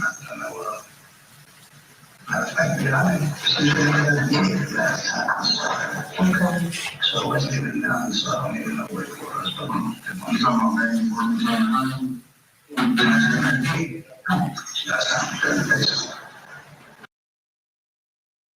You guys can see there, the news article has the context of his actual real relationship with Neziah now.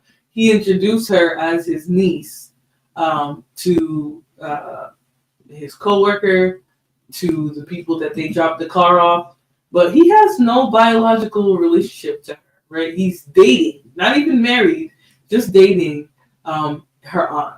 So literally not really a family member in any way, shape, or form, not even by marriage, right? Just literally some guy that her aunt is dating. Now, I do believe if they would have knew, like, if his other people around would have knew a little bit more about his connection to her, like knew that she was his girlfriend's kid and not a niece, I think they probably would have looked more suspiciously at the amount of time they were spending together. Now, I don't think, if I had a sister, I don't think her husband would have any business, or not husband, her boyfriend would have any business spending any time alone with my child, much less keeping her alone for hours on end, picking her up in the streets when I have no idea that you're picking her up. Like, this is not enough of a close connection for the amount of comfort that people had with him in her life. That was the whole point I was trying to drive home. Yeah, I thought they were married as well. I thought it was a marriage type situation where he was like the trusted uncle or whatever, but no, it was just a boyfriend. Now, some people date forever, and so they'll always just be a boyfriend. But in this case, he was literally just Aunt's boyfriend. That's how I see persons with her. And yes, it was. She was back to work because the room, so sweet. And it was taken next door. So she was going back and forth with the taken next door, but they were in the basement at her grandmother's house getting her hair. And I'm pausing at 1 hour, 35 minutes, and 6 seconds.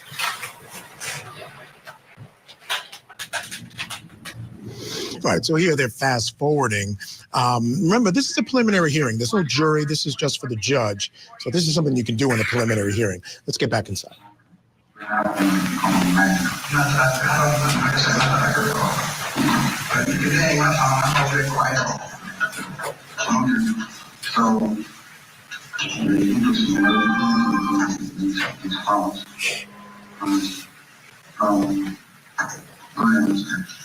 Well, I'm just trying to think about this stuff. Okay, so when I was asking you about you had any contact with text message or did anything you were phone, you said that you don't have any contact with like that at all. It was you can't believe the last time she told you. So I know that's really hard to hear, but they showed him a picture of her. They said, "Do you recognize her?" He said no, he didn't recognize her. She didn't look like that the last time he saw her. Trying to put some distance in between the last time he saw her. Trying to insinuate that it might have been a long time since he's seen her, but she didn't look like that. So I do know they asked him a few more questions, but I'm having a hard time hearing it. So.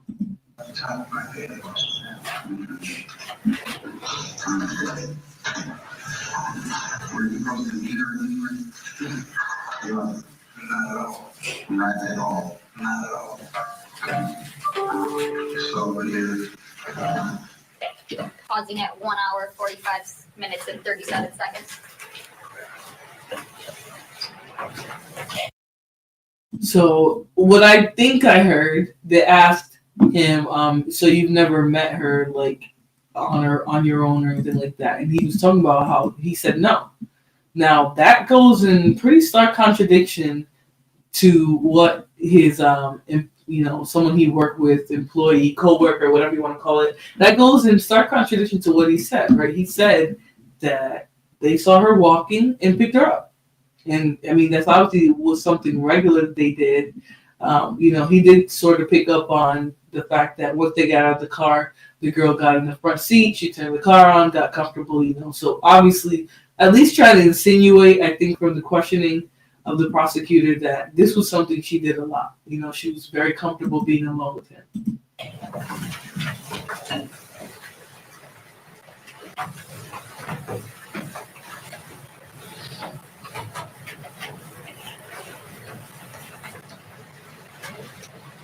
I'm playing at 1 hour, 50 minutes and 44 seconds.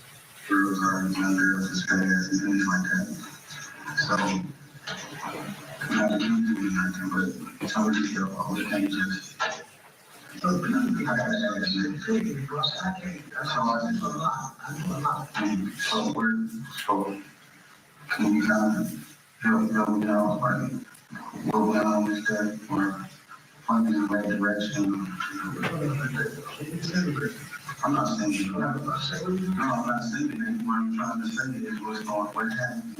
Like, I can't tell you. Why would you be texting me that if you wasn't? I wasn't me. So you supposed to be at the house. It's okay. So I'm supposed to pick him up at that house, at that grandma's house on Bedford. Okay, time to time, I had talked to him, and I did tell him, hey, okay, so she had put at my grandma's house. You're supposed to do that because they got to school whatever time. I was letting my daughter get out of school. I don't pick them, I don't pick one up after the other. By one. I don't pick one up after the other. Pausing at 1 hour, 51 minutes and 54 seconds.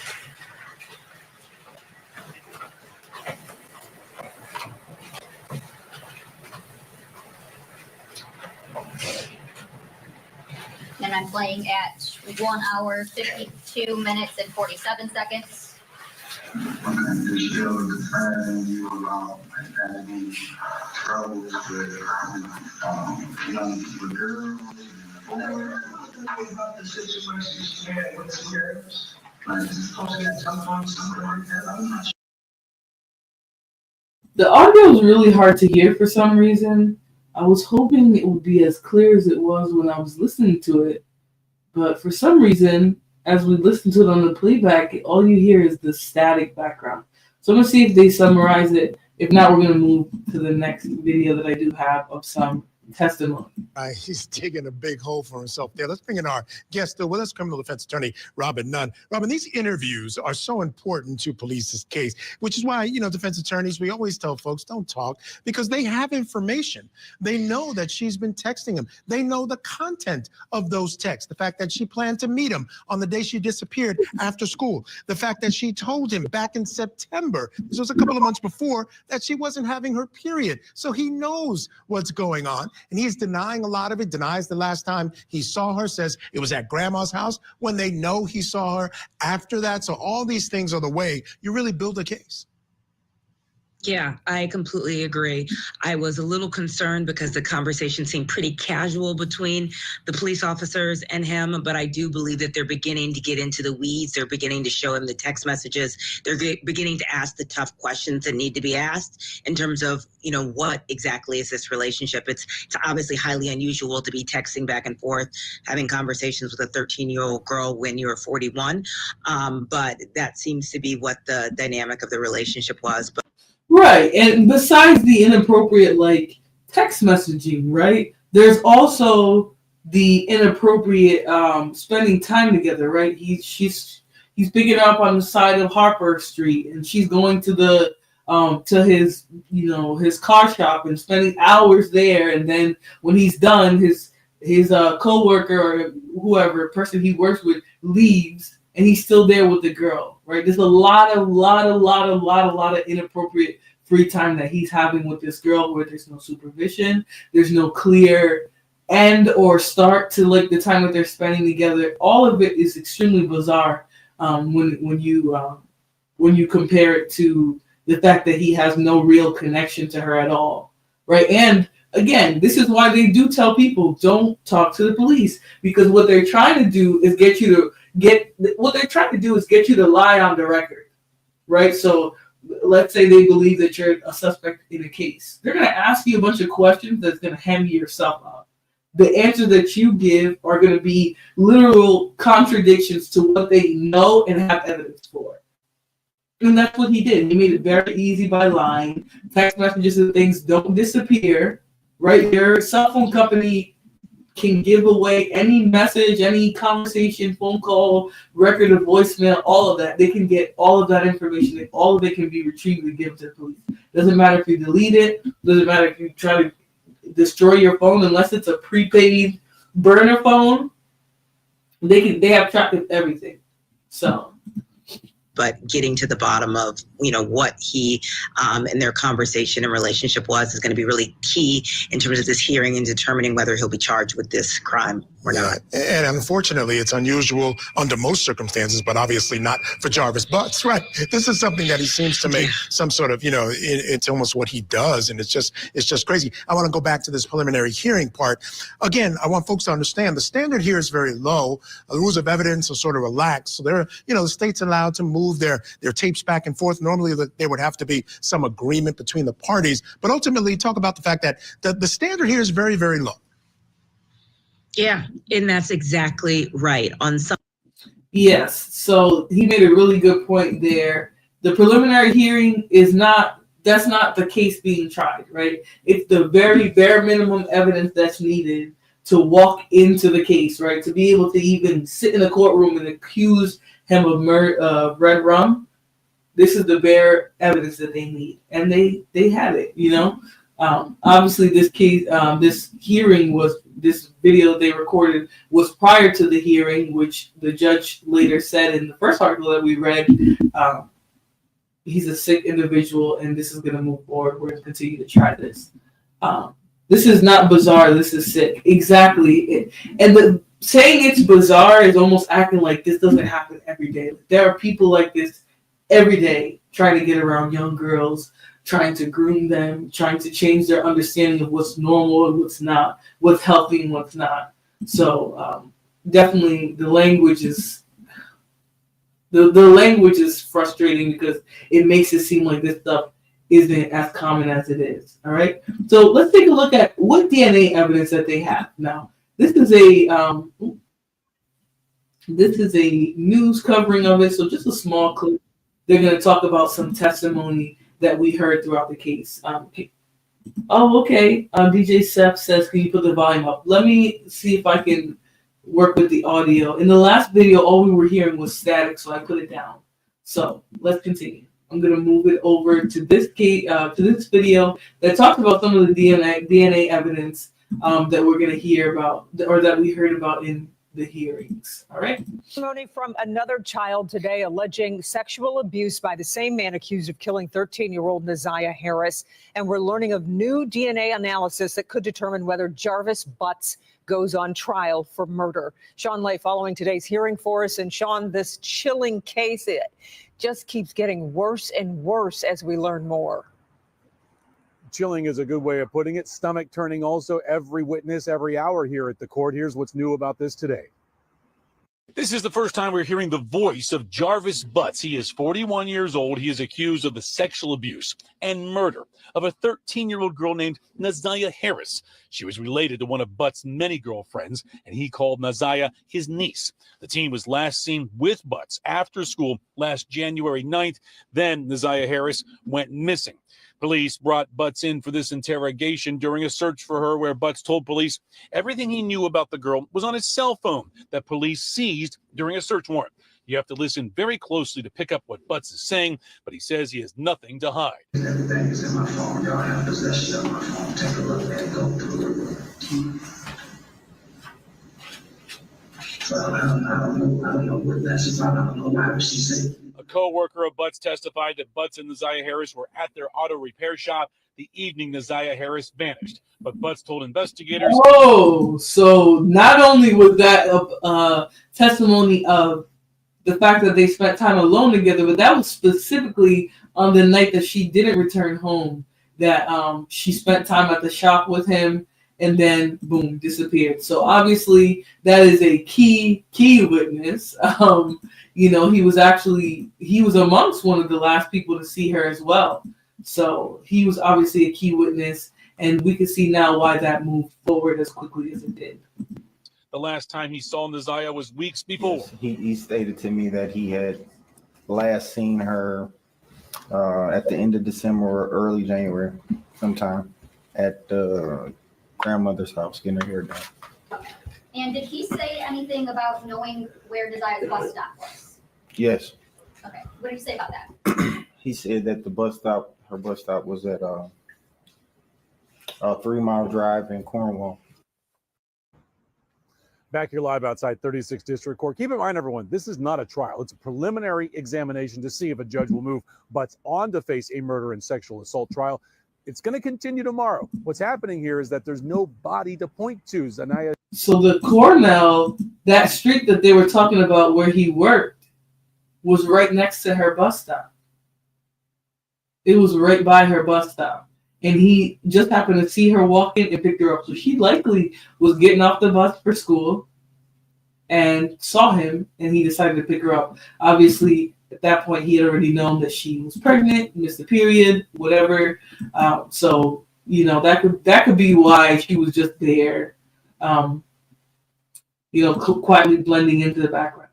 Harris's remains have never been found, so prosecutors are taking their time to link every dot they can to this defendant. We'll be here tomorrow. It'll also be streaming live on Local 4 Plus. Check it out because it is eye-opening. Live tonight downtown. Sean Lay, Local 4. Back. So much chilling testimony today and more to come. As you mentioned, Sean, we appreciate it.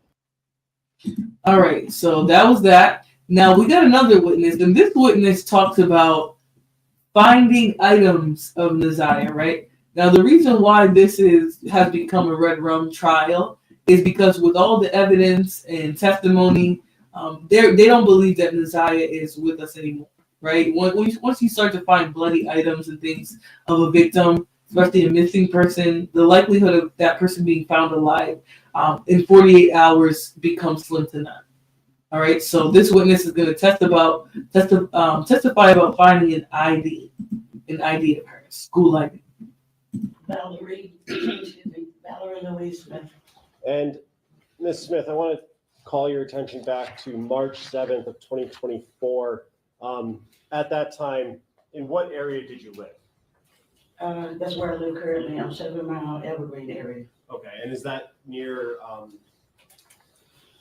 Evergreen and St. Martin's? Yes. Okay, is that in the city of Detroit, Wayne County? Yes, sir. Okay. And on March 7th, 2024, did you come into contact with the police? Yes. Okay, and what was the reason you came into contact with the Detroit Police Department? I found a young lady's ID. And where did you find that ID? Directly across the street from my house. And was it like a driver's license, school ID, or something else? School ID, it looked like. And when you found that, was that the first time you had seen it there? No, I stepped over it for 2.5 weeks before I decided to pick it up. Okay, and is there a reason after 2.5 weeks of noticing it there that you decided to I pick it just up? decided to pick it up that day. I was going out shopping. I said, well, let me get it and send it back to whomever it belongs to. Okay, and when you picked it up, did you read the name on that ID? Yes. And what was the name on the ID? Zanaya Harris. And did that raise any concerns in your mind? It sure did. And what's the reason it raised concerns? I just heard it on the news before it came out. You heard her name? Her name, yes.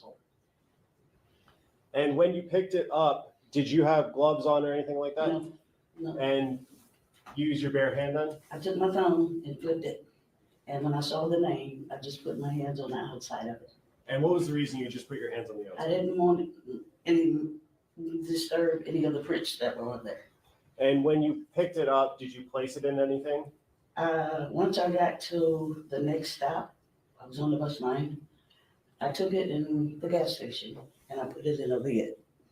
Okay, so let's back up for a second. You picked it up and then got onto the bus? Yeah, but I still had it like this. I And, never put my fingerprints, any more prints on it. and for the record, the witness indicated by holding her hands about Yes. 3 inches apart, Yes. her fingers. And when you got to the gas station, did you go into the gas station? Yes. And did you tell the people in the gas station about what you found? Yes, sir. I also told the bus driver what I had found. And then Yes. after you told the gas station people, what happened next? But I asked them to call the police for me. And did they? Yes. And then did the police come to your location? Yes. And after the police got there, what happened next?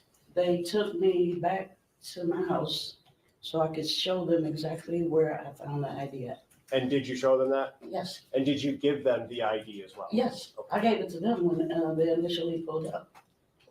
And may I approach, Judge? Yes.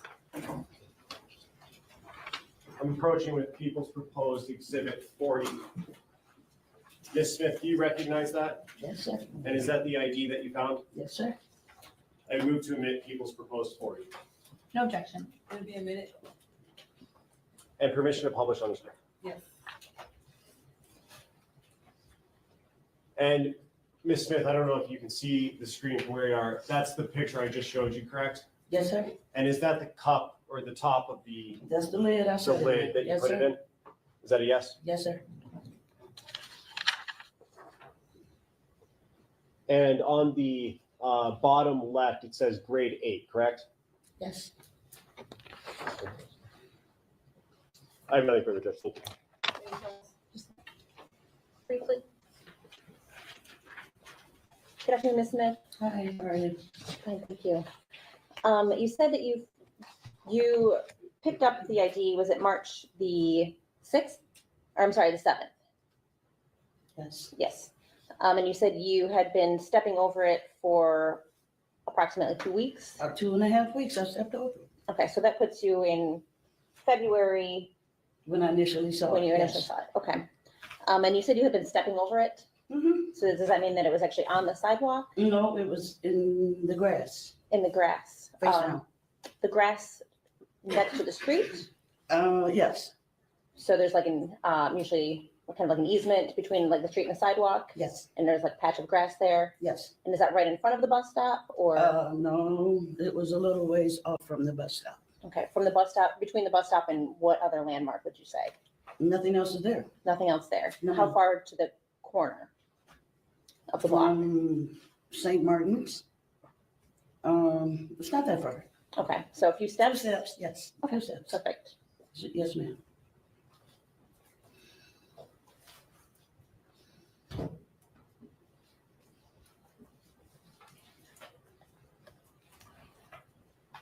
I think that's all I have. Thank you. Any redirect? Yes, briefly.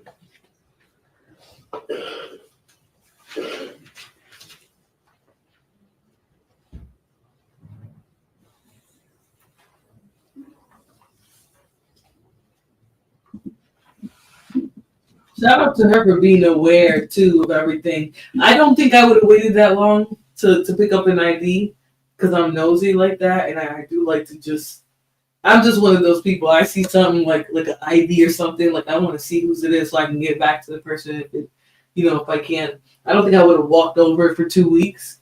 But I do think it was extremely brave of her to not only pick it up but go somewhere and make sure the police get it right away at that point. It could have just sat there and eventually been like washed away or knocked over by something and nobody would have ever even found it. So, good on her for picking it up and making sure it got to the authorities.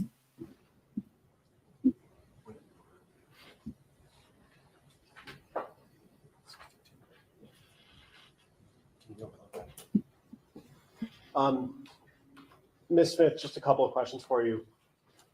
Ms. Quick asked you a couple of questions about specifically where you found it. You said it was in a patch of grass next to the sidewalk? Yes. Okay. And you said you had been stepping over it for about 2.5 weeks before you gave it to the police department? Before I decided to pick it up, yes, sir. The 2.5 weeks that you've been stepping over it at the beginning of that, is that the first time you noticed it? Yes, sir. And it could have been there before those 2.5 weeks, correct? Yes, sir. No, it's good, Jack. I think that causes speculation. I don't think it's a yes or no question, Judge. I don't think that calls for She knows speculation. how long it's been there. She can only Can you testify. stand up to the court reporter, please? Yes, she. I believe this is Detroit. She testified to how.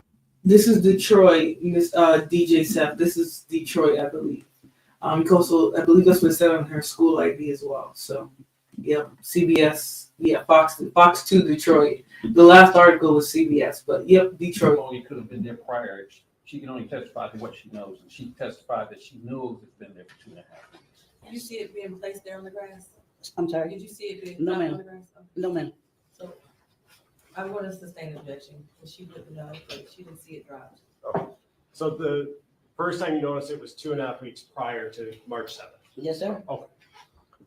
And when you talked to the police officers, did you look at a photo, a Google Street View of your location? Yes, sir. And did you indicate on that photo where you found it? Exactly, yes. They took me, they took me back to my house so I could show them exactly where I found it. May I approach, Judge? Yes. I'm approaching with what's going to be marked as People's Proposed 62. Do you recognize that, ma'am? Yes. And is that the photo that you signed and indicated where you found it? Yes, sir. At this time, I would move to admit People's Proposed 62 No objection. Will it be admitted? and permission to publish since I don't have a hard copy right now. Yes.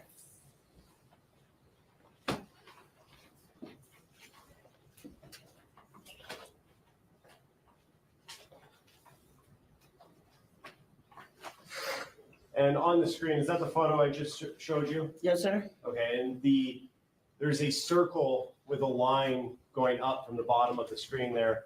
Is that circle where you indicated you found it? Yes, sir. Nothing further, Judge. Thank you. I have just a couple questions based on this picture. And then can we leave it up? Go ahead. Yes, please. Ms. Smith, so as we look at the picture here, in which direction, left or right, is the bus stop?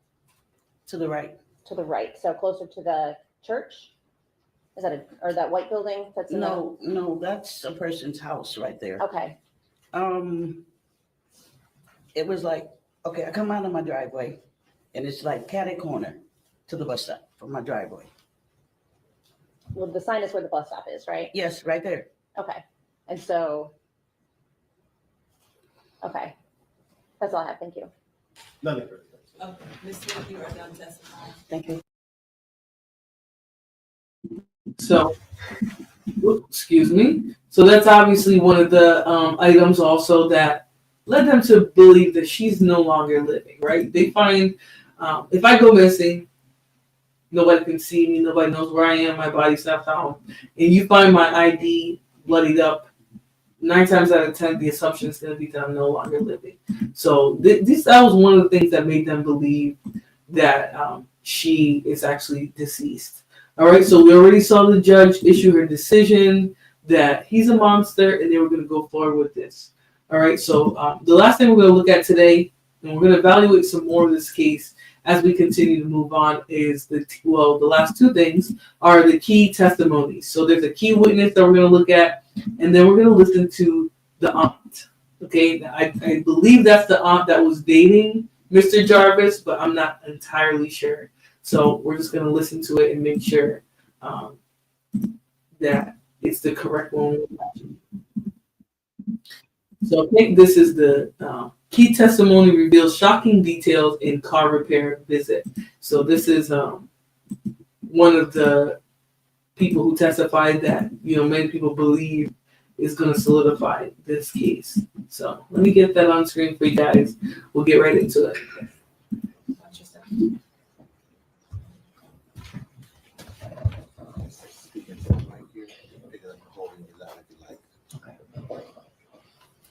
Thank you. Could you state your name for the record? Talasha Moore. And, excuse me, Ms. Moore, I'm going to ask you a couple questions, but first I want to ask you, do you know someone by the name of Cordell Wright? I do.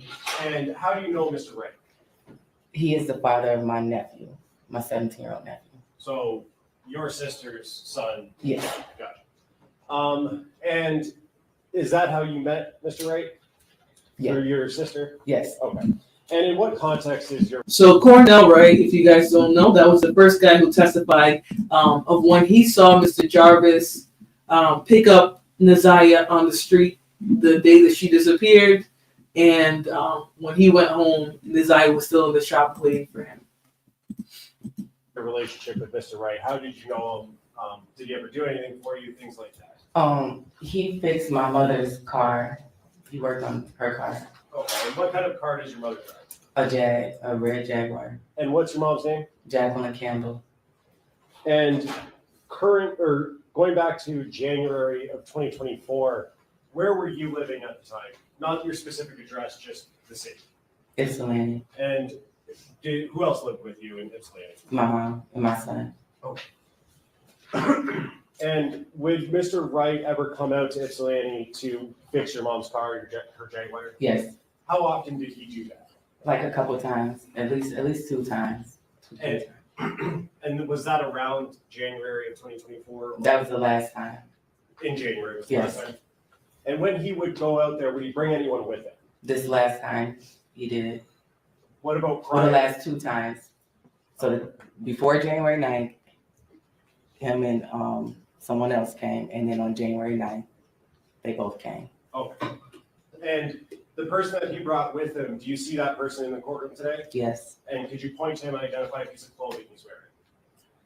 Well, I can only see the top of his head right now. Are you 100% sure that it's that person? Could we have everyone remove their masks just for a brief moment? If everyone in the courtroom could remove their mask if they have one on, please. Yeah, I mean, I don't know why they asked the dude to identify him with the mask up to his eyeballs. Like, I don't know if that was the point of him putting the mask that high up. But his whole face is covered, so I can understand why they don't want to just say, yeah, that's him. But, you know, they should have had him take his mask off for every witness. Ms. Moore, do you see the person that Mr. Wright brought with him? I do. And could you point to him and identify a piece of clothing he's wearing? A green one-piece thing. For the record, the witness has identified Jarvis Butts, the defendant in this matter. So reflected. Thank you. And you said Mr. Butts came out how many times with Cordell? At least 2. So this last time in January and the time before that. Okay, and the time before that, who was anyone else with the two of them? No. And what were they doing the time before January 9th? Working on the car. We I can't remember. It was a couple of things they had to fix on it. And they came out and did it in the driveway. And sorry. No. I was just gonna say the last time when we got the car towed to the shop and they drove it back up. Okay. And so in between the most recent time before January 9th, the Jaguar, correct me if I'm wrong, was towed to Detroit? Correct. Okay. And then on January 9th, did you see that red Jaguar again? Yeah. Okay. Who brought that Jaguar out to Ypsilanti? Cordell and Jarvis. Okay. And was anyone else with Cordell and Jarvis? Yes. Who is that person? Naziah.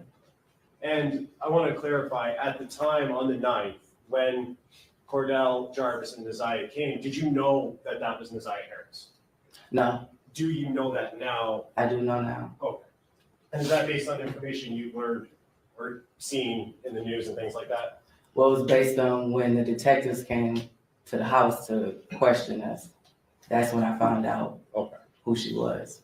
But at the time on the 9th, you didn't know? Mm-hmm. Is that a no? No, yes. So again, these people have really no incentive to lie or mislead with having seen Naziah, right? They didn't even know she was this missing girl until the dots were connected, right? Because she was just a girl who was just there in passing, right? The car was dropped off. Really, Jarvis and Cornell were the ones that, you know, that they really knew. The girl was just sort of someone tagged along.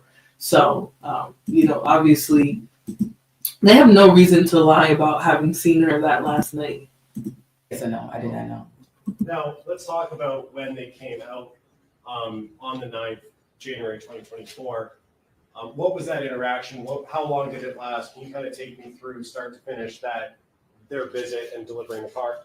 So they came, they delivered the car. They were talking to my mom about what was wrong, gave her the invoice. It was just like a regular day when they came in, they sat on the couch for a few minutes. Naziah was sitting in the chair by the TV. We spoke, very brief. Asked her if she wanted something to drink. She didn't. My 6-year-old son ran up to her, the dog. It was just very mellow. They sat there, we talked about the car and stuff. We talked about my nephew.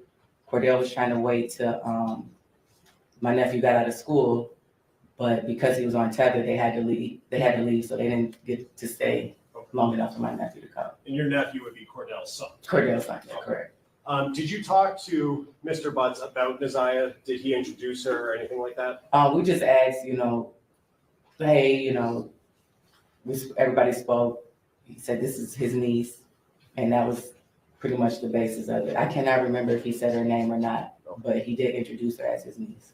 And so, just to be clear, not sure about the name, but he said this is his niece about Naziah. Mm-hmm. Is that a yes? That's a yes, I'm sorry. Okay. And then after that conversation, let me ask you, during that time when they were there, did you notice anything that was unsettling or concerning about Naziah? No. It was just a normal interaction? Yes.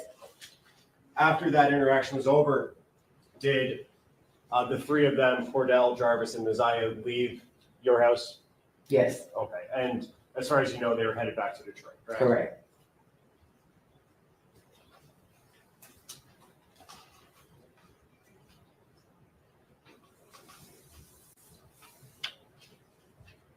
When they left, whose car were they leaving in? Cordell's truck. And all three of them were in the same car? Yes. And you said that they were delivering the Jaguar to your mom or to your house, right? Yes.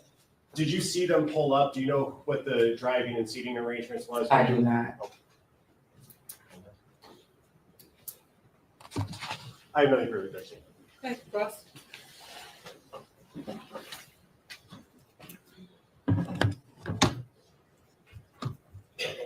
Good afternoon. Good afternoon. So you're technically not related to Cordell, right? Correct. That's just the uncle. He is the The father father. of your nephew. Okay. How would you say your relationship is with Mr. Wright? It's cool, like, no issues. You got along with him well? Mm-hmm. Okay. Yes. And Cordell worked as a mechanic? Correct. Okay. And how long has he worked on your vehicles? Was this something new, or had he worked on your vehicles previously? I think he might have changed the oil on one of my cars a couple years back, but not that frequently. Okay. And you knew he had did you know he had a shop that he worked out of? Yes. Okay. Had you been to the shop? Yes. Okay. And you said that there was a time prior to January 9th that he came up and worked on the car, correct? Correct. And you said that my client was with him at that time. Correct. Do you recall when that was? It had to be in the summer. I cannot recall the exact date. But it was summer of 2023? Yes. Okay. And that was the first time you had seen Jarvis Butts? Yes. Did you say anything to him that day? Yes, The we first talked. time? Yes, we talked about me being a member of Zeta and that he had a cousin or somebody that was a Zeta. We all went to O'Reilly's to get some parts or something for the car. Okay. Stopped and got something to eat, came back, but it was very mellow, like. So that summer of 2023, you had a fairly decent conversation with them, correct? Correct. And it lasted for a period of time, correct? Correct. So on January 9th, when you saw him, you knew who he was. Correct. you had recognized him because you had spent time with him, correct? Correct. Okay. So you had the car, and Yeah, Johnny. When it comes to the true crime cases, I'm going to be looking at court footage, surveillance footage, interrogation footage, all of that.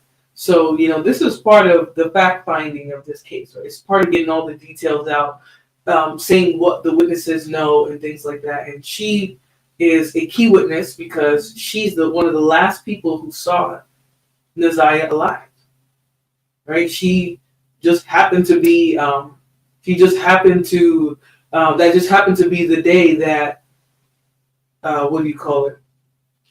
That just happened to be the day that she disappeared, that he went there with, someone that she knows, which is her nephew's dad, which is her sister's baby dad or whatever. That just happened to be the day that, they all crossed paths. So she's a key witness in this.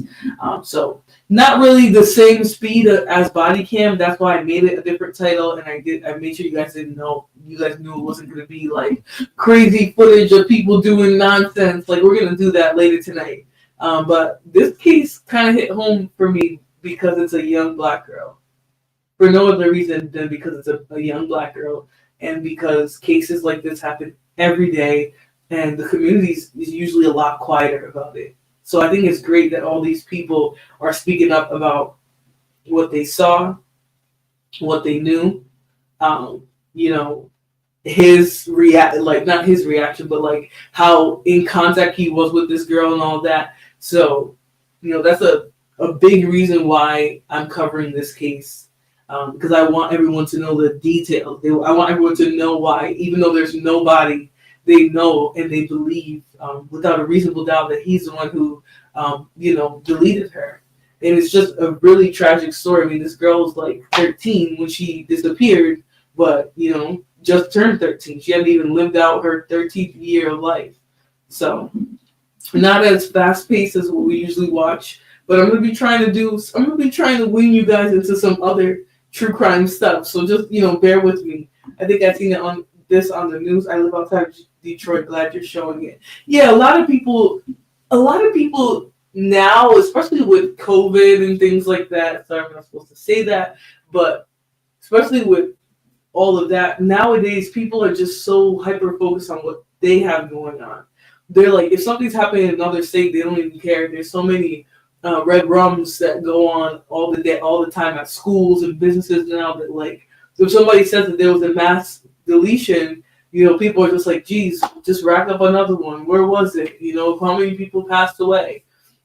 I think people have that same reaction with these cases of missing girls, especially if they're teenagers, especially if they have any like history with CPS being involved in their life. Like, people will automatically assume they're runaways. And this wasn't a case of a runaway, right? This was a case of a girl who literally disappeared after she spent time with somebody who spent a lot of time grooming her, impregnated her, knew about the pregnancy, had a relationship with her that wasn't healthy at all, while he's dating her on. So, very, very despicable case. And I just wanted to make sure that whatever little clout and eyes that I could get this story on, that I did. So let's get back into it. You knew that he was partnered with Cordell at the shop, correct? Correct. Okay. So on January 9th, approximately when did you have the car towed down to his shop? I think we had it towed maybe like the 4th or the 5th. So it was there from the 4th, okay? And it was the 9th that they brought it back? Correct. Okay. Do you know approximately what time the car was brought back?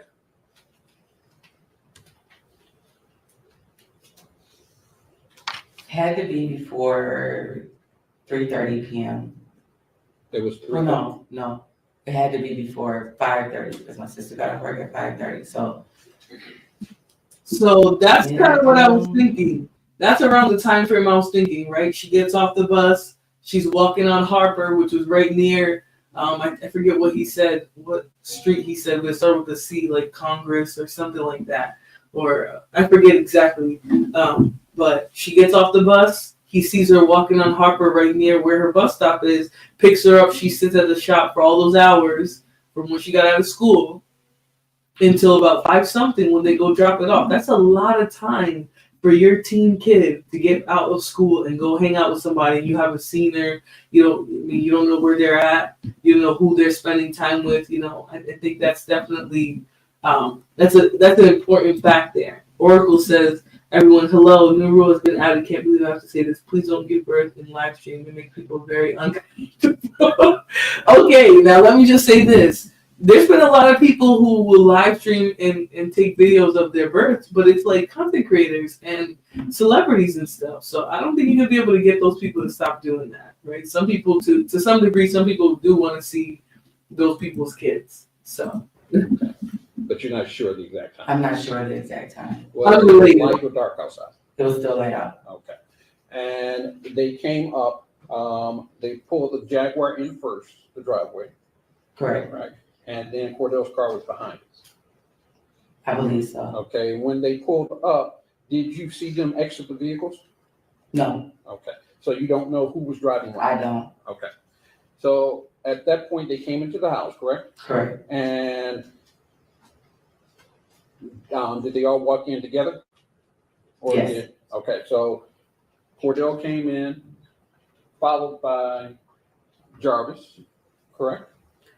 I can't tell you the exact. I don't know if Naziah walked in first or if Jarvis walked in first. Okay. And this young lady. And to be fair, you didn't know who she was, correct? Not at all. Do you recall what she was wearing? Exactly, Mark. Great point, right? The problem is every single person who's testifying has no reason to lie. None.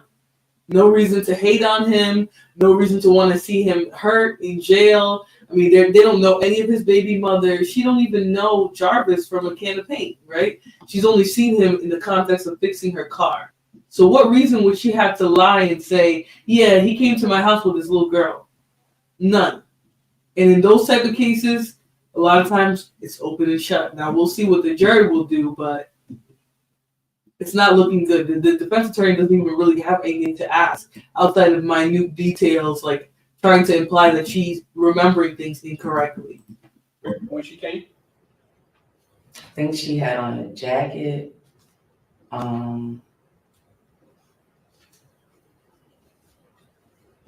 But I can't really. Don't recall? No. Okay. Do you recall what any of them had on that day?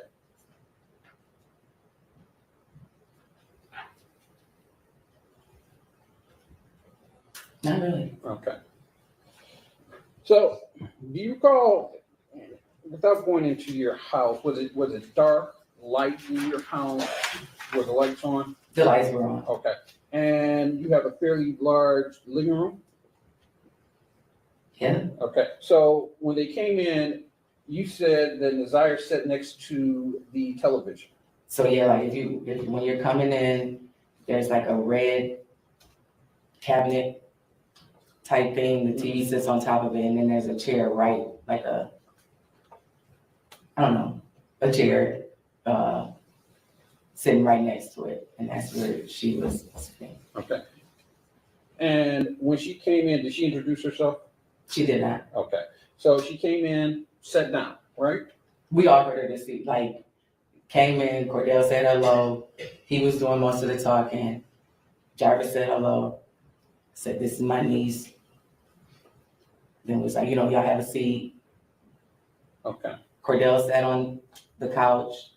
There's a couch this way, and then a long couch this way. I'm sorry, go ahead. And I was just gonna say, I believe that they were both on this couch. Naziah was in the chair, and me and my mom were on the longer couch. So your mom was there? Yeah. Correct? All right. And you all were conversing, correct? Correct. And it's fair to say that you weren't conversing with Naziah, correct? No. You were conversing with Jarvis. I'm sorry, you were conversing with Cordell. Cordell and Jarvis about the car and the invoice that they brought. All right. And you said at some point your son came up and was talking with Naziah? Correct. Okay. And how long did this conversation last? Like all of our conversation? Right. How long were they there? Probably between like 30, 45 minutes, Okay. maybe an hour.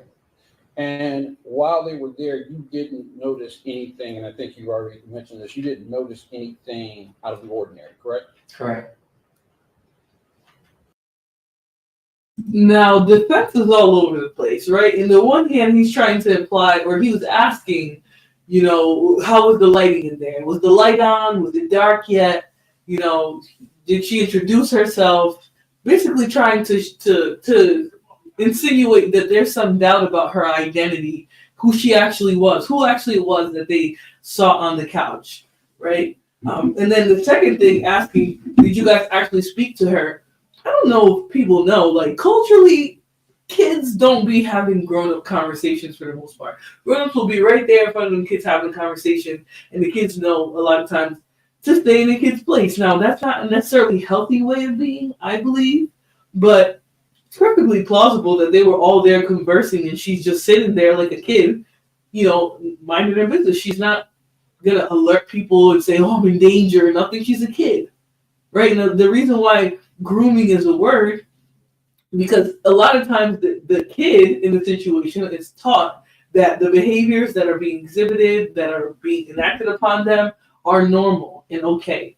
So this girl, I don't know if he was expecting her to be like, I'm pregnant, help me, he's gonna delete me or something. That's usually not the type of relationship that they have with the people who are gonna delete them in the first place. So I don't know where this defense attorney is trying to go with the questioning. I think it's very weak, but it seems like he's trying to attack the credibility of like who they actually had in their home, right? Like, do you even know that that was Naziah? Could that have just been another girl, another woman, maybe one of his kids, and you're misrecognizing, misidentifying her?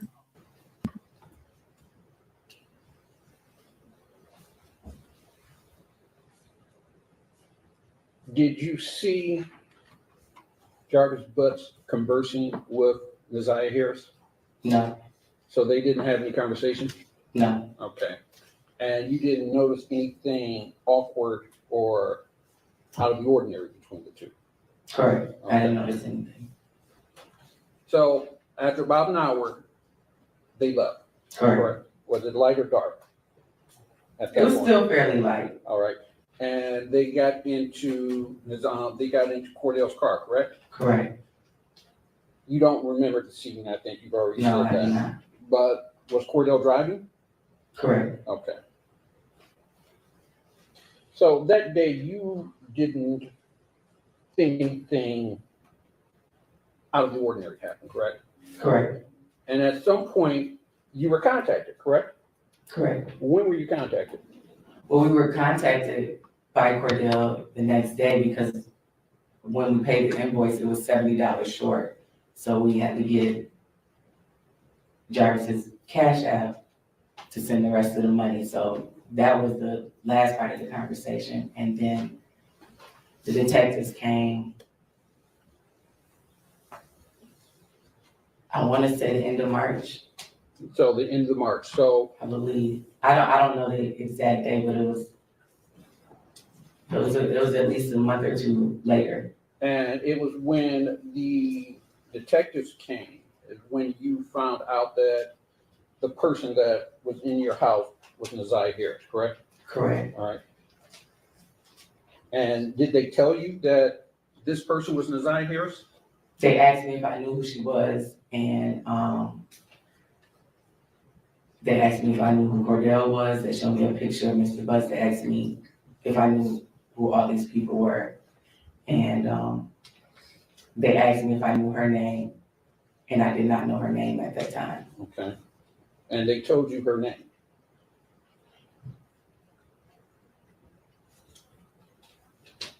Honestly, I don't know. Okay.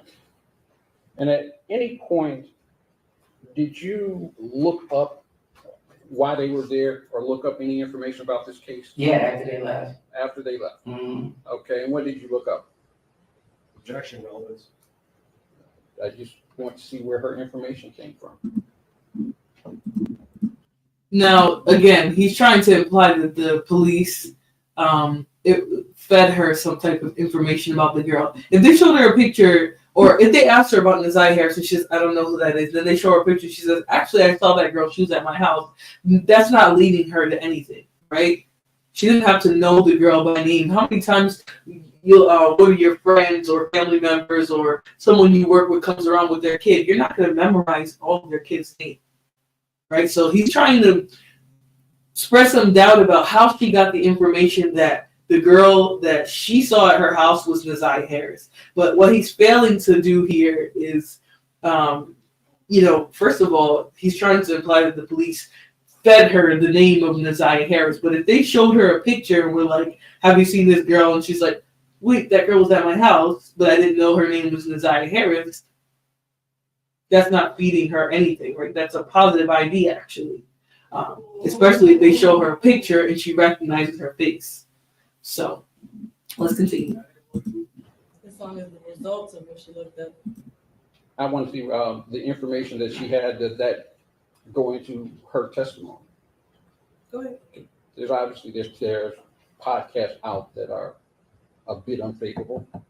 It's not obvious. I don't know. Okay. Oh wow! Look at so now all these attorneys and perpetrator defenders, right? All of them know that podcasts and YouTubers are the main ones pushing the information out more so than the news. Most people don't watch the news, right? If we do see the news, it's in passing. It's when we see headlines and things like that, right? So he's trying to imply that her beliefs about him and Naziah are being influenced by podcasts. When she's a key witness, there would be no case if she hadn't, way before these podcasts came out, said that she saw him at her house with Naziah. But the attorney does think he's smart, so we're going to let him keep doing whatever it is he's trying to do. That's why they asked him, are you talking about her testimony or what she saw? Right? Because her testimony and what she saw are one and the same. Whether she saw a podcast or not, the fact of the matter is, on January 9th, after they finished fixing her mom's red Jaguar, Cornell Wright, Jarvis Butts, and Naziah Harris came to her home. But he's going to try and sprinkle some doubt on that being a real situation. You don't know. Okay. What did you look up? I looked up Mr. Butt's oldest record. Okay. But I tried to type in his name, I typed in Cordell's name, tried to see if anything came up. At that time, there wasn't anything posted, but I didn't find much, other than his record. Okay. And you just reminded me, Bridget. Hey, Bridget. She says, I missed the whole live. It's okay, girl. We're probably going to be doing a part 2 on this because I want to do some more testimony, but I do have to run in a few minutes. This was actually sent to me. The story was sent to me by a subscriber, someone that I very, very much like. She said that the whole situation was outraging. That's actually what made me actually take the time out to do a video. I had heard the case and was thinking about covering it, but this video is actually being done by suggestion of the subscribers. So thank you so much to the subscriber who recommended this video. This case is obviously a very despicable one. And I know sometimes a lot of us will be like, it will be something that we don't want to do. We'll be like, oh, it's too hard. The information is too rough and sad, but somebody has to do it. So thank you so much for recommending me to do this content. Again, hopefully you enjoyed the video. I know she's not here. She didn't catch it live, but definitely make sure you catch the playback, my friend. It's a very crazy case. I had heard a lot about it, but I'd never really gotten into the rough of it. So I'm glad to do it now, though, and really get the facts of the case out there. So let's continue. There's a few minutes left in her testimony, and we're going to try to do some of Auntie's testimony before we go. And obviously, I'm going to be following this case. So. Just one more, you know.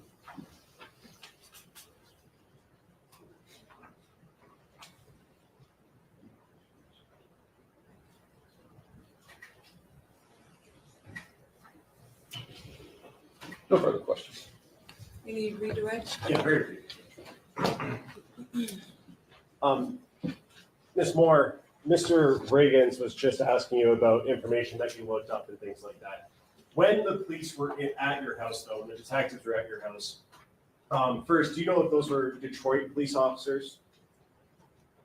Yes, Detroit police detectives. Detectives, okay. And you said that they showed you a picture of, in court, you said Neziah, right?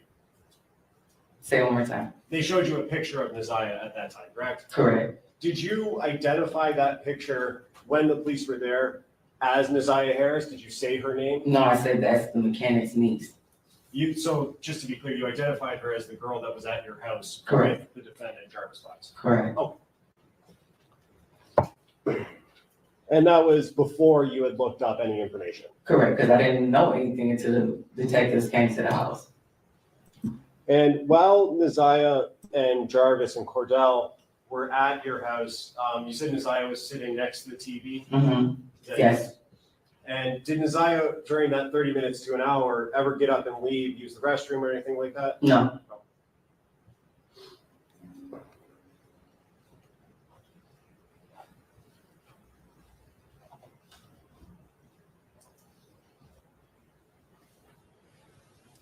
And you mentioned earlier that Cordell was on a tether and that's the reason he had to leave, right?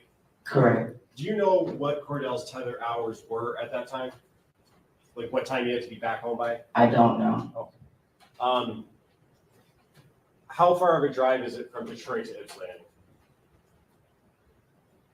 Probably about 40 minutes. And what was the reason that Cordell had to leave again? Because he said he had to be back in the house for his tether. Okay, so did it seem like he was in a little bit of a rush to get back, or he was cutting it close maybe with that drive, 40 minutes? No, I think he had whatever he needed to do, and he just wanted to make sure he was in the city.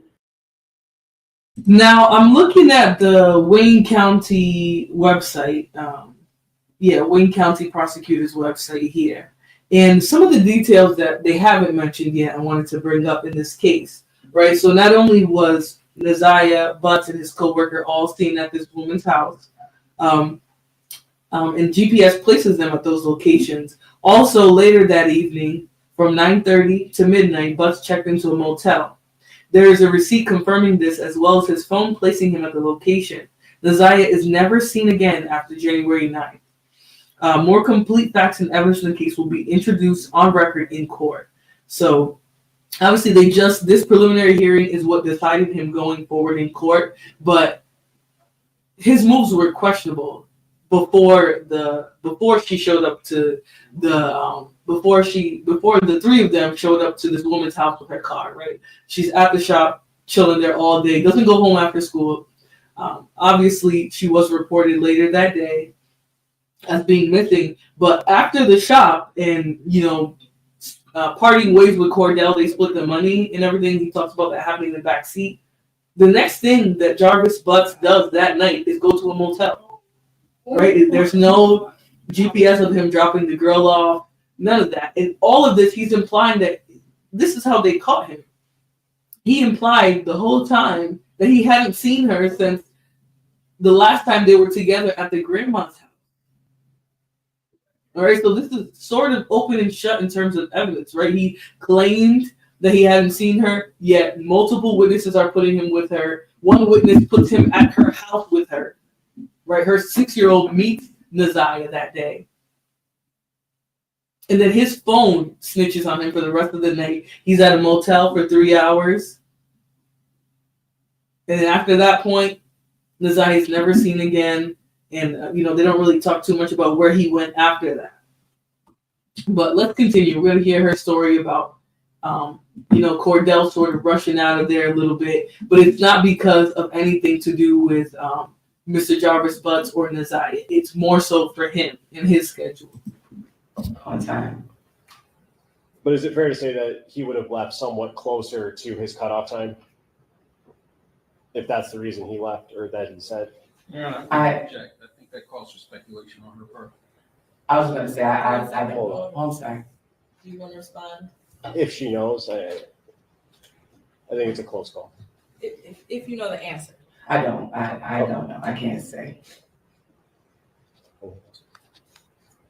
I have no further questions. Okay, you are done testifying. Thank you. Watch your step.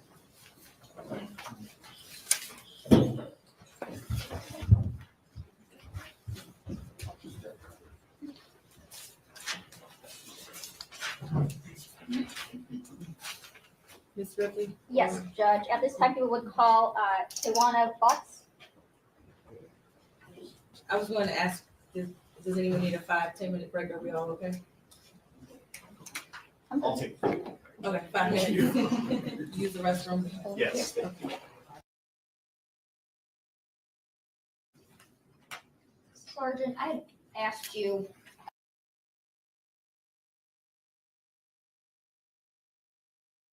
You know what, guys? I wasn't planning to play this next video, but we're gonna watch it. We're gonna watch it just so that we know what they actually texted. Then we're gonna watch the aunt's testimony and we're gonna get out of here. Now I'm just over here looking at the things that were introduced into court. I also want to state they found her clothing. Okay, the FBI, the U.S. Marshals, and other police departments, law enforcement agencies, I should say, searched an area known to Butts, and they found her clothing there as well. But still, no body. Yesterday about the subscriber information as it relates to People's Exhibit 16, which is for that 231-743-3137 text now number. Do you remember that? Yes. Okay. And I had asked you about the phone ownership dates. What is the actual registration date as it relates to that phone number for Keziah Harris? These are limited. If I could look at the report to refresh. Intermatter. Yes. Thank you.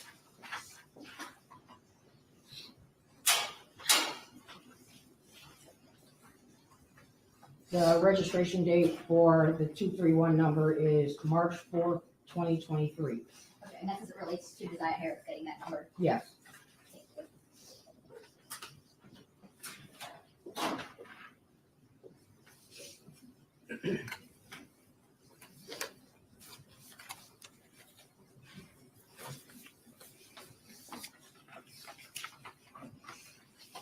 Now, I want to just backtrack a little bit before getting back to the messages. You had stated yesterday that when you searched Mr. Butt's home, you had found some guns. Yes. Did you, in any other searches, did you find any other kind of weapons? Yes. And what were the, well, first, where were they found and what were they? When we had searched Nev, there was a firearm inside the vehicle, the same vehicle that had Mr. Butt's phone. That firearm was later determined to be registered to Tashiana. When we searched Mr. Butt's car, there were several like kitchen knives in there throughout the car, various sizes. There was the weapons that were inside his home. I mean, I believe that was as far as any weapons. There might have been some other type of blunt instrument or something, but nothing significant that I documented. Okay. And Mr. Butt's vehicle that Escalade was processed. Yes. And those items were sent to the lab. Yes. And that's along with Miss Latricia Johnson's Nissan. Yes. Okay. Now, I want to talk in your training and experience, having been with police for 24 years. Have you seen types of wounds made through clothing? Yes. Okay. Now, you saw the black hoodie that was recovered had some holes in the head, in the hood area. Yes. Okay. Now, are you familiar with what, like either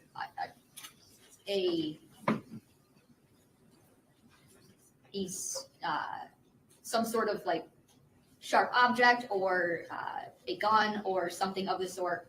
Are you familiar with what that would look like through clothing? And yeah, at this point, I'm going to object. I think the answer would call for her to speculate on what caused these wounds. I'm not asking her to say what caused the I'm sorry, holes. called the holes. My In this apologies. specific Yeah, case, but in her correct. experience. Yes. Okay, That's you may be objecting. Attorney, she's not talking about wounds. Do you perhaps know where her corpse is?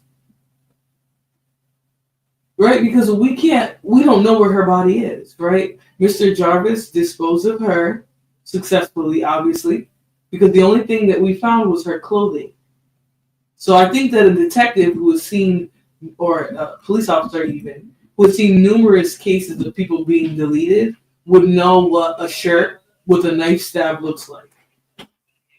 So I mean, I can understand needing to do your job and object, but let's see what the judge says. Few questions, but for this one overruled. Yeah, so throughout the hundreds of scenes that I've been to, various scenes, whether they may be fatal stabbing, maybe a blunt force trauma, I've responded and processed many gunshot scenes. When there's clothing where a weapon was used, you do see that type of tearing. It could be from a bullet hole, it could be from a knife, it could also be from a struggle or pulling. Okay. And just to be clear, you don't know how those holes got in the hood of that black hoodie. Correct. Okay. But those holes could be, in your experience, consistent with things that you have observed in your training and experience as it relates to struggles, stabs, bullets, things of that sort. Correct.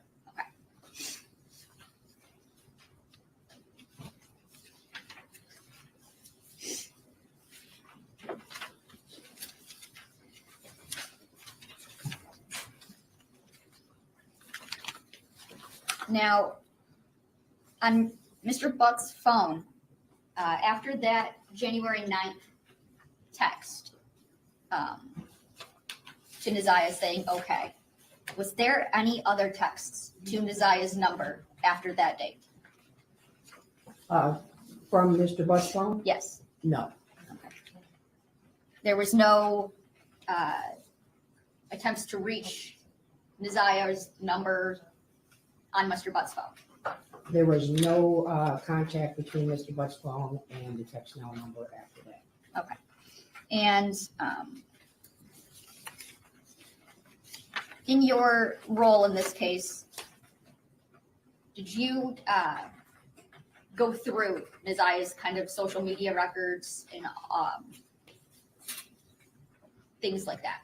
Yes. Okay. And since January 9th, 2024, have you been able to find anything as it relates, anything from Naziah Harris on social media? No.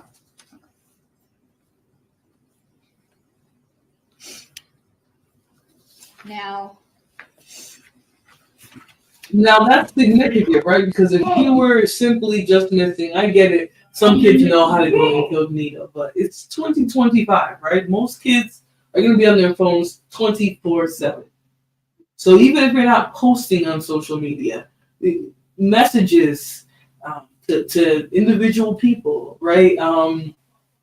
Even like a close friend story. So not everyone's going to see it, but if you have a small group of close friends, they might see it. The fact that nothing at all has gone onto her social media since that exact day. I mean, this is how it was so easy for them to make a case of her being gone, right? Young people aren't staying off their phone for that long. And let's just say she happens to be a pioneer young person who doesn't like being on a cell phone. A year not on your phone? That's safe to say that she's deceased, right? No activity on the tablet or anything. They're finding her items. She's obviously not alive, right? And that's probably the only thing that's clear as day about this case. That and the fact that he did it. So let's continue. we got to hear some of these text messages in the interview, but going through them, that's what we're going to start now. Let's start with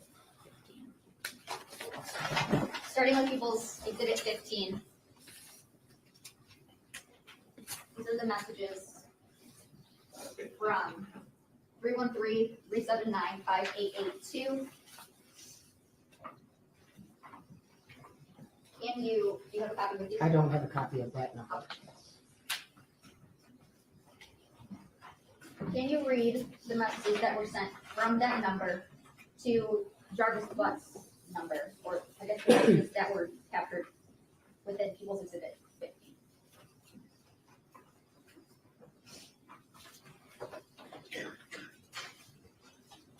So, including the dates and approximate times.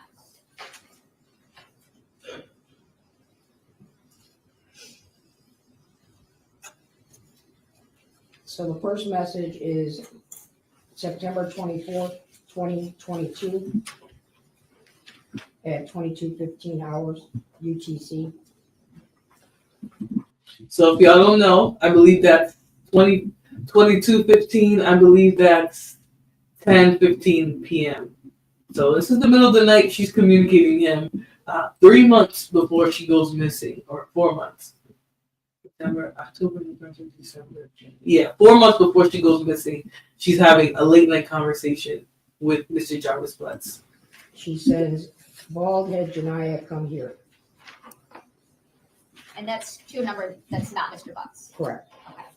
Then the next message is on September 27th, 2022. All of these dates are from 2022.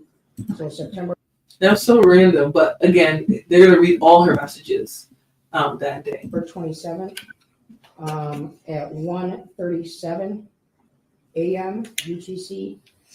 It is sent to Mr. Butts' phone. "We fitnessing, happy birthday."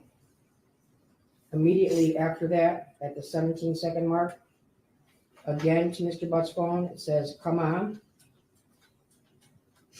On that date, September 27th at 1:52 a.m., another message is sent to Butts' phone asking, "You okay?" September 27, 2022, 1:54 a.m., she has sent a message, "Where are we doing it at your choice?" So at that point, she had already been groomed. Whatever conversation they had in between that obviously made her comfortable to see him again, right? Because she let him know, or not she let him know, but she said, "Are you okay? We're gonna do it again, or we're gonna go to this location, or whatever." So she obviously was comfortable with him. Like, she was okay with him. She didn't think she would tell him something like that and she would suddenly be in danger. And I think that was the most dangerous part about this. She didn't understand the type of danger she was in every time she was around him. Immediately following that text, a message is received to Naziah, to this text now number, from Mr. Butts' phone that says, "You tell me." 9:27, 1:55 a.m. A message is replied to Jarvis, says, "Basement." 1:56 a.m.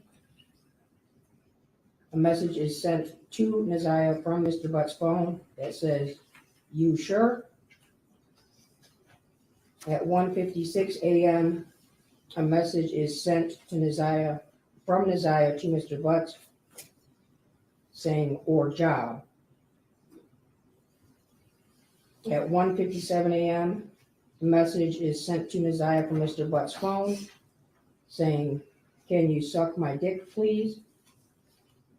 The message immediately following that from Mr. Butts' phone to Naziah, "and make sure you erase the messages." Still September 27th, 1:59 UTC, a message is sent to Mr. Butts that says, "Okay, that is what I planned to do." Another message is immediately following that.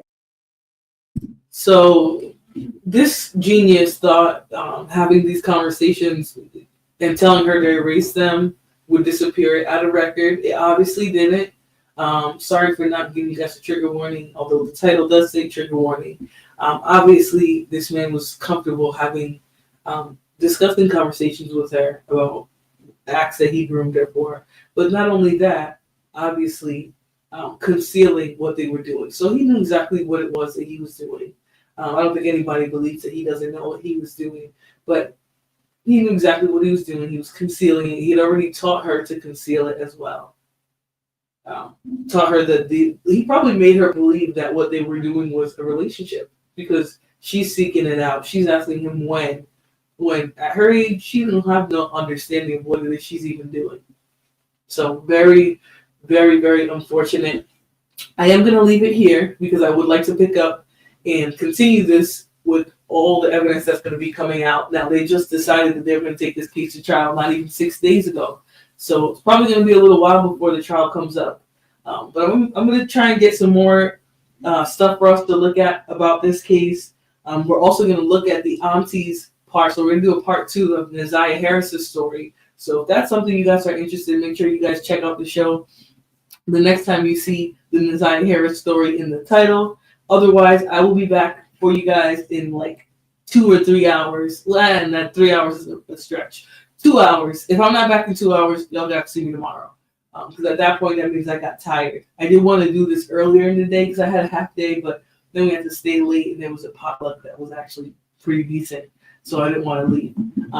But that being said, I'm going to get out of here, guys. If you guys enjoyed the show, please hit the like button for me, subscribe, share, become a member. Memberships are still something that I'm really working on. So I appreciate those who are members and, who are appreciating it and making suggestions and things like that. But I am working on how to do members in a way that's like even useful or beneficial for you guys. So I will see you guys on the next one. I'm just going to read. Mark said, you are so correct. People grab those phones before they go to the bathroom. Yeah, our phones go everywhere with us. So the fact that this woman, despicable. The fact that this child, literally vanished off the face of the earth after this day that she was last seen with him, it's not good news. Wasn't good news for the family. So, all right, I am gonna head out of here. Sandra says, "Oh my God, this is sickening to ask that of a child. Poor little girl." Yeah, the sickening part is that she's already been groomed to believe that was normal, right? She's 13 at the time, pregnant. She let him know that she was pregnant. This wasn't something for a child to know in the first place. So, anyways, I hope you guys enjoy the rest of your evening. I will be back. The plan is to be back in 2 hours, but guys, I gotta be up so early tomorrow. So if I'm not back on here by like 6:45, 7, I will see you guys tomorrow, and we're gonna do the body cam then. Otherwise, I appreciate everyone coming in to check out the case. Obviously, this isn't like my usual speed of body cam, which I'm still gonna be doing that tonight. So make sure you guys come back for that. So I hope you guys enjoyed the stream. I hope it was informative, although a little sad. And I hope that you guys continue to follow this case and check it out. Check out all the updates on this. Right? We need more eyes and awareness on these types of crimes and how a lot of girls are being preyed on, by people who are supposed to be safe and close to them. So I'm gonna head out of here, and I'll see you guys on the next one. Bye bye.